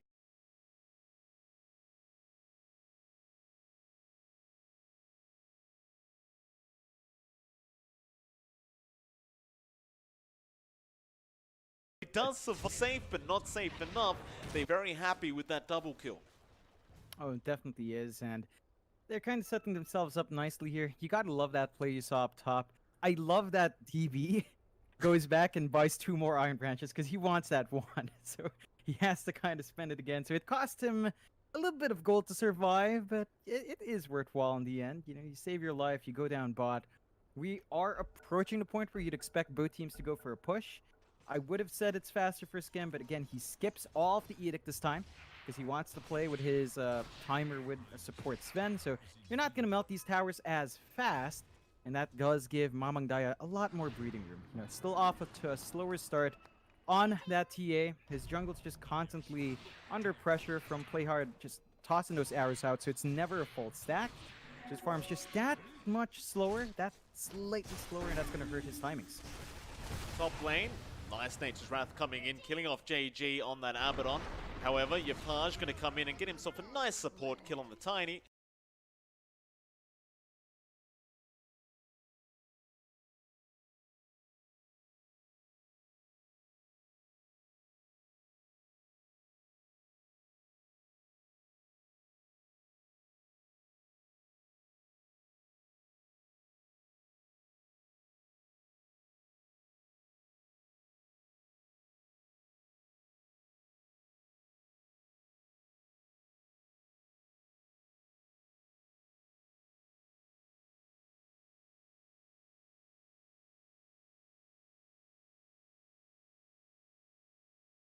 Now there is going to be a rotation out from...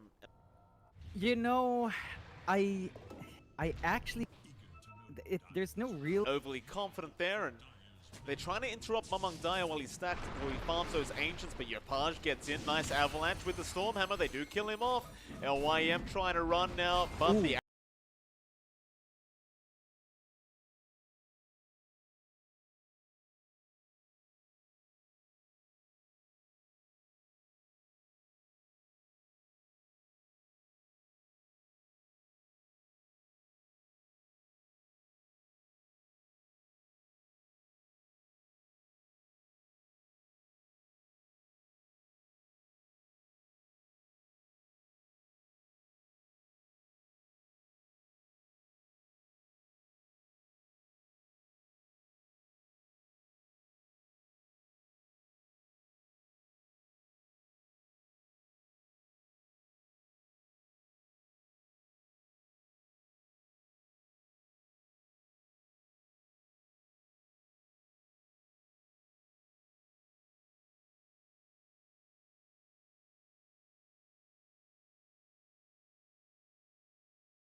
It's just a waiting game. It's the same thing for Army Geniuses. You're trying to build up in Mamang Daya, still saving up for his Deso Blink. Does have the Blink up though. Just the Deso left. You can maybe start to make some plays, follow up on your Earth Spirit, follow up on your NT. But, you know, JG goes to lane, focus this down a tower, and suddenly that mid-tier one's down to half. Yapaj, the nice toss back on that Sage Creep, trying to keep it alive, but it will still die. Haven't seen that one before, but that is a way to keep the Siege Creep alive, is just toss it back behind your creep wave. Very nice. Yeah, it's one way to really maximize that push. And, you know, tiny plays like that can stack up. It doesn't do too much, but, you know, the tower's down to 837. Next time they go in, they could take it out. Gotta love this vision from Neon. Just look at it. All across the map, top lane, they know where DB's farming. They've got one on the ramp. They've got one defensive one on the bottom, which did expire. So they're not aware anymore in this area, but they're not playing in this area. So that's completely fine. Army Geniuses only keeping control of their triangle. Again, just keeping Mamang Daya safe. And they've got an entrance to jungle here just to watch any rotations. But it's not as wide-reaching, and that's because they haven't taken a tower. Top lane, they're going to go after DB. Smoke is broken. DB just waiting it out a little bit. Does have the Blade Mail, but doesn't even bother popping it. He does now, but it might just be too late, or maybe not. He's going for the TP play, and he is going to make it out. All right, they just didn't have the damage output. And meanwhile, Skem ends up dying in the mid lane. They want to go after that tier 1 mid tower. Then you will. Going to clear out the wave.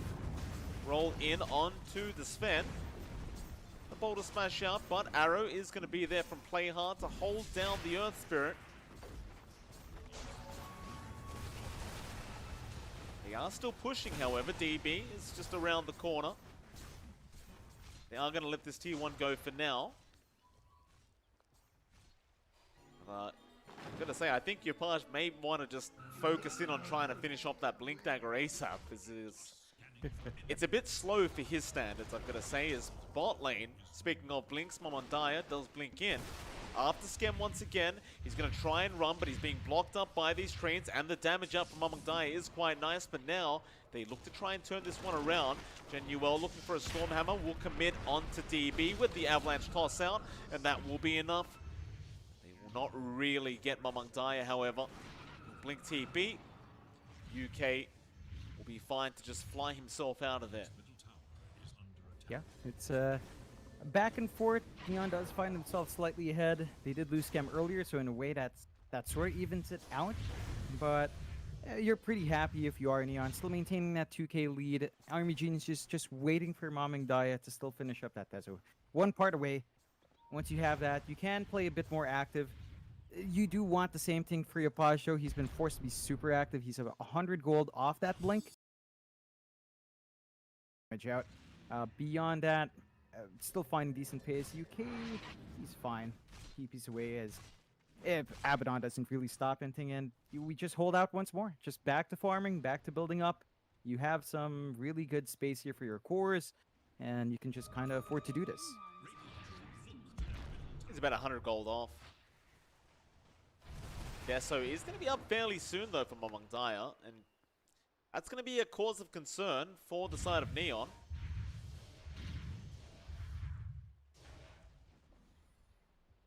OIM going to hang around that top spot. DB, he's going for a Hood Defiance on that Nature's Prophet, so just wanting to be able to tank through the magic damage of the Lash as JG now, bot lane. Going to be by himself, does have the Aphotic Shield and the Borrowed Time. Get it popped, but he's looking to be in a pretty bad spot. He'll break the coil, but there is no chance of survival. Another nice pickup here for Army Geniuses. Yeah, evens it out, but Yopaj with the blink might look for a counter kill. He does. They will get him. UK gets taken out here by Neon. 9-8 now with a 2k net worth lead. One main concern for Neon is still going to be Mamandaya, who is freely farming up somewhat on the TA. Almost at that Deso, and once he has that up, he has much more burst potential. Top lane, they are going to roll in onto Skem. He'll pop the Edict with the Pulse Nova, but there's DB coming in now with the Blade Mail on Skem. Just melts so darn quick. Januel, he's going to try and fight this out with Yopaj, and it looks like they might even get DB here. So he's trying to run away, but Yopaj is going to get rolled on. LYM still alive, but does eventually die, and there goes Januel as well. But the buyback here from Skem. Arrow is going to be out onto that TA with the Split Earth, and now they could just burst through Mamandaya, or maybe he just burst through Skem. He's trying, but the Aphotic Shield will save. A 4-man Creep Coil is finally there from UK.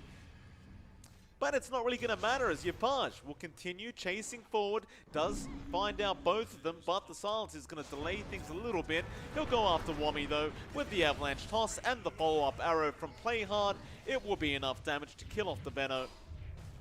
And ultimately, even if they did commit a buyback on Skem, it is a one-team fight for the side of Neon Esports. Very costly one.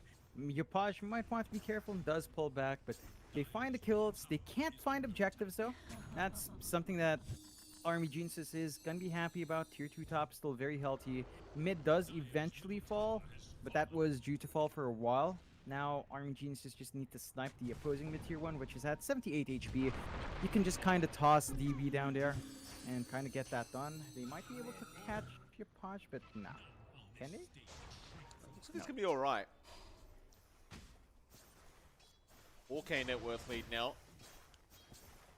Very back and forth game, but the net worth has been Neon's way the whole game as Yopaj now jumps back in and kills off UK. Straight TP out, but Rolling Thunder, or rather, excuse me, Rolling Boulder is going to connect.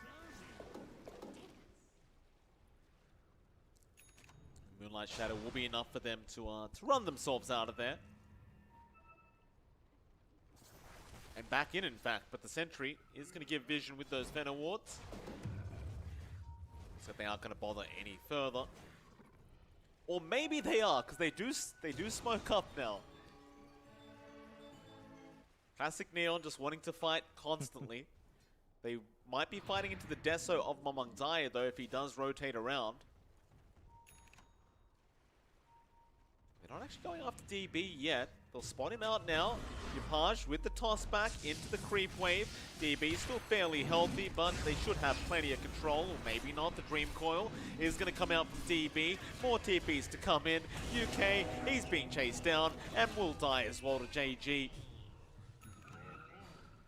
Nice, easy game right now for Neon Esports.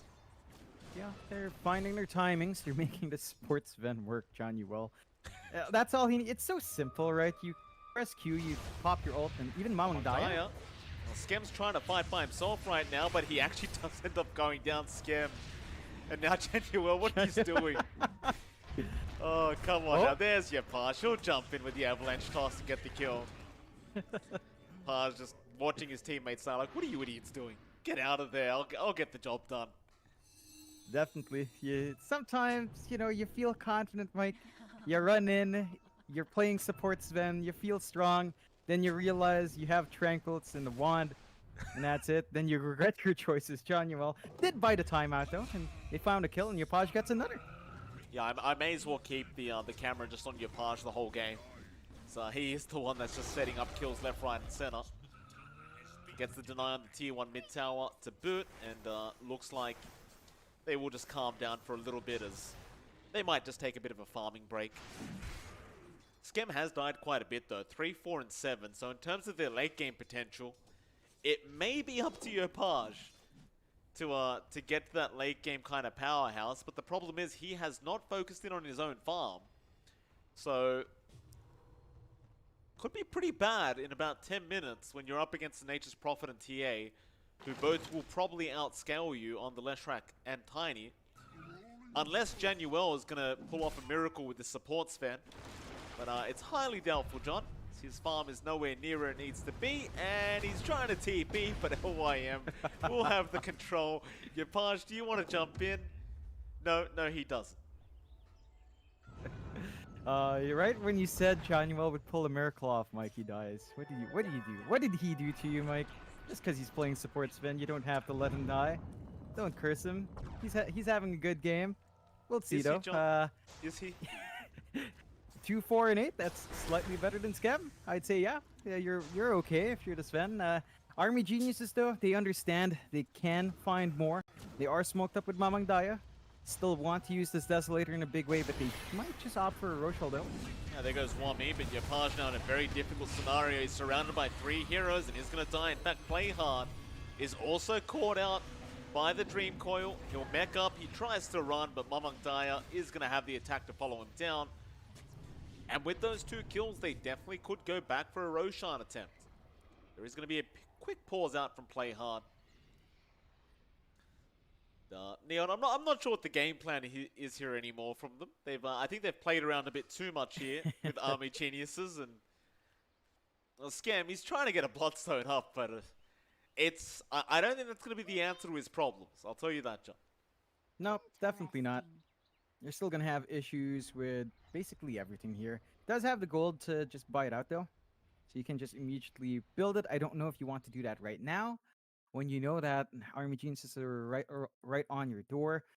Looks like they will attempt Roche though. Mamang Dai is just gonna walk up there. You've got some pretty good damage coming out here. DB is already in position. They are building into the Orchid now on the NP. It's a bit of a delayed Orchid, but it's still going to do some really good work. You don't have anything defensive yet from Neon. No BKBs, no Ewelts, no way of purging that off beyond just having JG around, which again hasn't really been the case. JG's been much more happy to just split and kind of just farm elsewhere. He is saving up for his Halberd though on the Abaddon. So once you have the Halberd, TA is going to have a bit of a rough time, but the BKB for Mamang Daya is kind of lined up. So we'll see how that back and forth goes. Neon still has a slight lead, but you are seeing DB and Mamangdaya pull ahead. The TA and the NP definitely do farm a little bit better. And you mentioned it, but you don't want this game dragging to the 40-minute mark if you're Neon. It becomes a struggle, and you're going to have to pull a miracle off with Januel turning around as a core, but he is building into the Glimmer Cape, so you can't expect that to happen anytime soon for Sven. No, you cannot. You know what would fix this problem, John? A Trevor. Yeah. Oh, yes. That's only. the answer to Team Neon's problems. Just an Aghanim Scepter on their Tiny. Maybe a Daedalus here and there. Problem solved. Yeah, and we'll see if that's the investment Kupaj will go for. I think he's finished up his Yules, so it's going to be the Blink Yules first, and that does give them a defensive tool beyond just the Aphotic Shield to deal with a future Orchid. Still, that Roche does begin here, and Mamangdai is just kind of waiting around, but they do go in. They reveal it with a courier kill, though, so now Neon is most definitely aware of it. They are, but it is going down way too quick. They do get rid of it. It's like JG did see the puck, but UK going to be able to orb out of there just fine. Yule Scepter now up on your Page, so way to purge the silence off that he's been copying. Probably needs it. Into UK, doesn't get the avalanche in time. Scam. Chase down the puck. Arrow. It's going to be there, but doesn't land. They really want this puck dead. Warp the other way, and he's just going to die. Scam will get him eventually. Yep. The beauty of that Leshrac, you can't really juke around because he just burns right through you. So a decent kill coming out. A lot of time expended here from Neon to find that, though. Free space given out for Army Geniuses. Shoving in the bot lane. DB's stacking up his creep wave, and they can really start to melt these towers if they just leave them alone. OYM. Away from JG. They just want the tier 2 tower.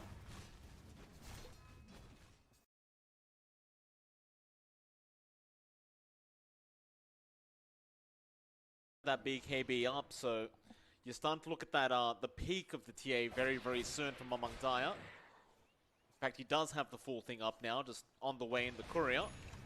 JG gonna be somewhat cautious here down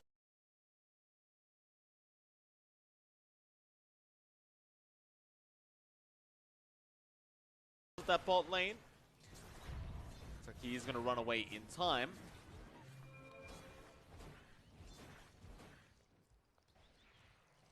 They're gonna continue for this tier 2 bot tower. Pings are coming out for the top tier 2 for the side of Neon if they wanted to try and rotate over, but they are a fair ways away, so instead they're going for the mid tier 2. But AG should definitely be able to rotate and defend. After this glyph is over, of course, and it looks like they have gone for a smoke. Yupaj now clearing out the top wave, just to set up for that as well. Smoke is still coming, however. They have spotted out JG. Smoke is broken. Smoke is unsuccessful for AG. They continue to rotate up towards the north of the map. But it seems like they just can't find a way to get past JG, who's just blocking it consistently.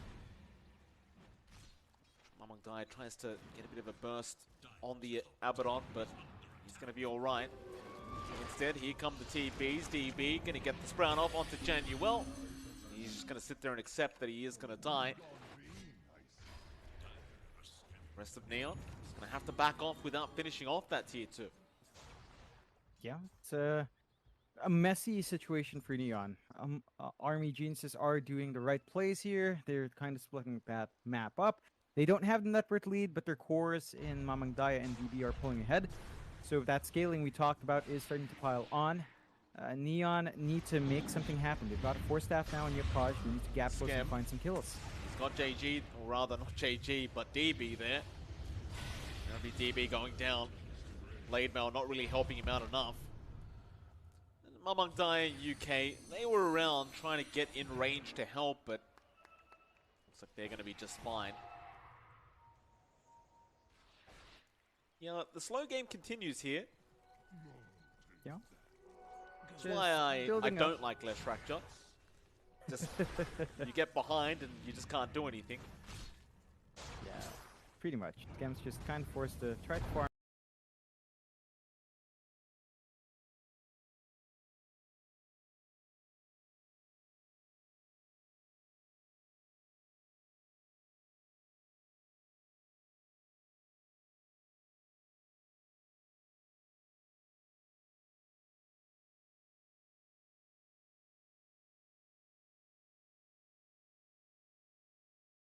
These feelings are waiting for you to come back.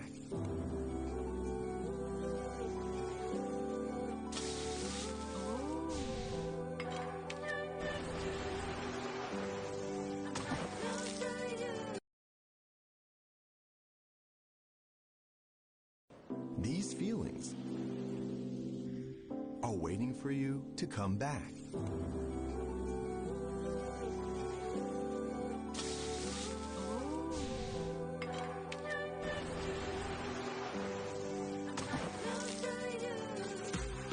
Amazing feelings are waiting for you to explore again. Once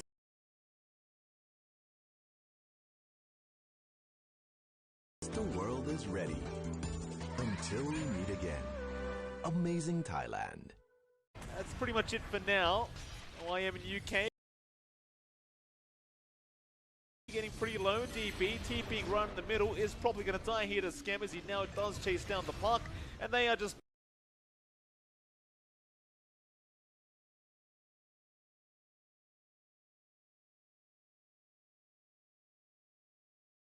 melting.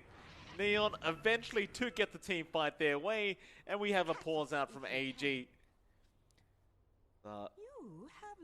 Not sure what it's about. I think someone just got a bit of a slap from somebody else. Someone's made a mistake here. Oh yeah.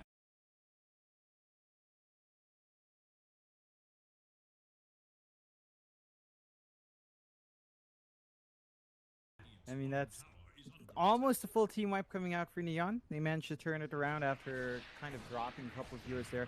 Does cost the buyback, but they're in a perfectly good spot. Widening the lead to 6K. So they're still in the game. They're still finding the angles to come in, and the execution for Army Geniuses needs to be a bit better. You talked about that BKB timing on Mamangdai. He didn't use it at all in that fight. He's just kind of stuck, forced to go back. And now JG has been given enough space to finish up his Heaven's Halberd. So if you can get the timing right, get the Halberd off first, TA, then pop the BKB, you're not going to do anything with those charges. So pretty good timing coming out here for JG to find that farm. Going to be trickier now to get the angles out for Mamangdaya. Going to have to watch that Heaven's Halberd play. It's going to be very important for Neon in these fights. But they're in a good spot now. Did you see him among Daya, John? Divine Ooh. Rapier. Ooh. All right. I mean, I thought it was a bit preemptive for that, but I suppose so. Why not? Yeah, I like it. It's one way to end the game fast if you're feeling confident, and RTA is pretty darn strong right now. So if they can find a steady farm into that Sacred Relic, you're going to be in a very good spot and just kind of try to force the game out faster. Of course, Neon will have a very tasty target on hand. Once they see that Divine, you have to be a bit cautious there if you are Mamangdaya. JG gonna have the help there from Scam to push down this bottom tier 2 tower. Play hard, still hanging around the side of AG up at that top lane. AG not responding to the push that's coming in. Januel gonna Glimmer Cape run. That bottom tier 2 still dropping. They do get the Dream Call off now onto the Sven, so Januel pops the cost strength and is trying to fight back. But here comes Yapan with the Avalanche toss, almost kills off the puck, but not quite. UK, he'll phase shift and survive, play hard. He's going to be able to run away, and while all that's happening, the tier 3 bottom tower is just going down. TP's cancelled now, so they just keep going. And Yapage, I believe he was the one to cancel the TPs off. He might die for this, but it is for the greater good, as the rest of his team will just take a free rats. Oh man, that is a really big play coming out for Neon. And just winning out that split push. They'll lose a tier 2, but what does it really matter when you find a full set of rack spot? And they're just dancing. They can go back for the defense now.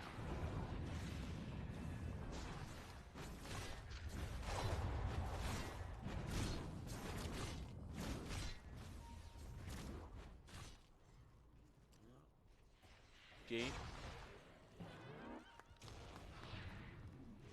Gonna back off. I mean, I get Execution and control. I mean, that orb of destruction is lovely as well. And there you go. Let's see what Straight up. Mamang Dahi does. I love the commitment. Yeah. He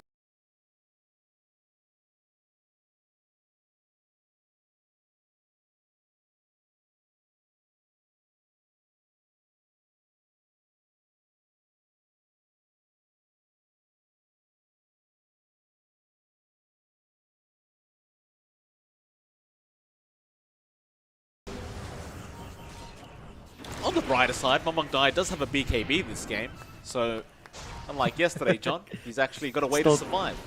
It's still a 10-second charge. He's had that for like 10 minutes now. Yapaj is going to jump straight in. Mamang Dai now going to go in and show off his new Divine Rapier. Yapaj is not actually going to cop any damage. He's going to be fine. Wami, What? yeah. Wami going to drop. Yapaj is perfectly safe as Mamang Dai apparently has no damage with the Divine Rapier. Nobody's What? dying. Scam? No, he'll be right. What is What? this? What do you see? Januel gonna go after LYM. 2 meld strikes with a Divine Rapier Deso does nothing. Dave, There's something going on here. Wait, what is? No, maybe it's just Warcry stacking with all the armor. They have built up true, like true. Shiva's guards, and Warcry is pretty darn fantastic. So this investment on Mamang Dai is now super awkward. You've got 500 right-click damage per hit, but they've got 1 billion armor because of the support Sven, and they have Guardian Greaves when they're low. It's actually not doing much. Oh, UK gonna be scattered. I can't believe this is actually happening. UK's gonna get caught out. How much armor do they have with Warcry on? Because Warcry gives you plus 15, right? Oh yeah. Plus 15. Yep. So you get plus like- 15 armor from him. The Shiva's Mirana Guard has it. is giving a lot of armor. Yeah. Or Mirana has like 14 plus 10, right? Using that as a baseline to support Mirana, 14 plus 10. Would Warcry up? Yeah, I can see why you're having damage issues here now for the TA. And I don't know if this investment's still worthwhile. I'm not sure, because now Mamang Dai is just going to be scared to fully commit. And this Roche is going to melt. That's Aegis cheese now for Neon. Army geniuses might have caught themselves in a bit of a trap. Yeah, I mean, it ironically, considering the TA is the one holding the Divine Rapier. Let's see this. Yapaj right now, 36, I believe it is, armor without the Warcry active. Wami gonna get stunned up. Yapaj just jumps in. That'll be Wami gone. Yeah, so 36 without Warcry. Assuming the Leshrac is around him. And then when you activate the Warcry, it's plus 15. So 51 armor. Wow. That's something pretty new. I haven't seen this kind of strap before. It's pretty working. good. Yeah. It's working darn well. And you have to remember, they don't even have like an AC yet. They don't have like a Crimson Guard. So this could still get a lot worse for Mamang Dai's damage. Like, I'm seeing JG queue up that AC next. Uh-oh. And once that's up, I don't know what you want to do now. Because you have to find those kills for the Divine, but to find kills you have to be in front, and you're not going to find those kills because of all the armor. So what does Mamang Dai actually do now? It's a very good question, John. He's got the right idea. He's going to go for a Daedalus now. I guess if you can crit off the Divine, it's kind of nice. Scam getting caught out here up in that top lane. He's going to be silenced. He does have a Yule's of BKB. Is holding on to it for now, but he might just die, and he does, but that is the Aegis. Meanwhile, Yapaj breaking the Dream Coil, does get Poison Nova'd up. Skem is still alone trying to fight this one out, but here comes his team. They roll in. Gepage trying to go after LYM. Does get the avalanche toss with the ethereal blade, but he is still alive. Skem, meanwhile, killing off Wami. Now DB goes down. It's on to Mamangaya. Rather, Mamangaya. And he's going to BKB TP. This game is looking to be a bit over here for RP Geniuses. Oh You my just, God. you can't kill anyone. They actually can't kill them. You know what happened there, Mike? So that fight broke out. Mamang Daya ended up in the tree line with no patting. Oh, He was no. legitimately stuck there, Blink Dagger on cooldown. He was just staring. He needed his Earth Spirit to roll in, break some trees. But at that point, Skem was already back with his BKB, with his Yules. There was nothing he could do. And high ground being sieged, one person against the world. And Mamang Daya can't even force his body out because he holds the Divine. Imagine buying a Divine and doing no damage. How sad would you feel? How sad would you feel buying a Divine and doing literally no damage? Oh, it's depressing, Mike. It is such a sad feeling. You know, you feel like a god, you get Divine, and then you realize it just doesn't do anything. You tickle. I want to see it. Jump. There we go. Okay. Oh, AC? Okay, he got one. He got one. Your Page, Avalanche Toss is going to be there. UK will go down. Mamangdaya onto the left rack, but both have been used up. He's going to pop the BKB, trying to go for this now. On to Skem. Will force staff away. Play hard. He is going to be fine. That Divine just does nothing. It does nothing as Skem is going to turn, realizing they have zero damage. And yeah, they're going to get Pulse Snowed down. The Divine's on the deck. What does it matter, John? It meant nothing in the first place. Your Page is holding it now like, what is this crap? I don't need this. Oh boy. Oh man. That is a sad Army Divine Geniuses. Rapier game. Whew. That is legitimately the first time we've seen a Divine Rush that tickles. It just tickled. And I'm just awestruck that Neon kind of sensed that. I don't know if they did, because this was just a natural build-up, right? Like, it's not like they went out of their way to buy this plus armor items in they did. in that Shivas. I mean, It's still a Shivas build-up in the end, right? Like, you naturally go into it. They had the Guardian Greaves. yeah, the it's- Shiva's Guardian Greaves, Warcry, which is plus 15. What else is there? I mean, JG is there on the Abaddon, which makes it that much harder, I guess. And you have the AC on top. I mean, it was the last time I checked without the AC, it was plus 51 on your Page. Yep. So with the AC, I mean, it's just getting to the point where it's just ridiculous, and I haven't seen that before, John. So there you go. We figured out a way to counter the Divine Rapier and make it look like nothing. Maybe Divine needs a buff.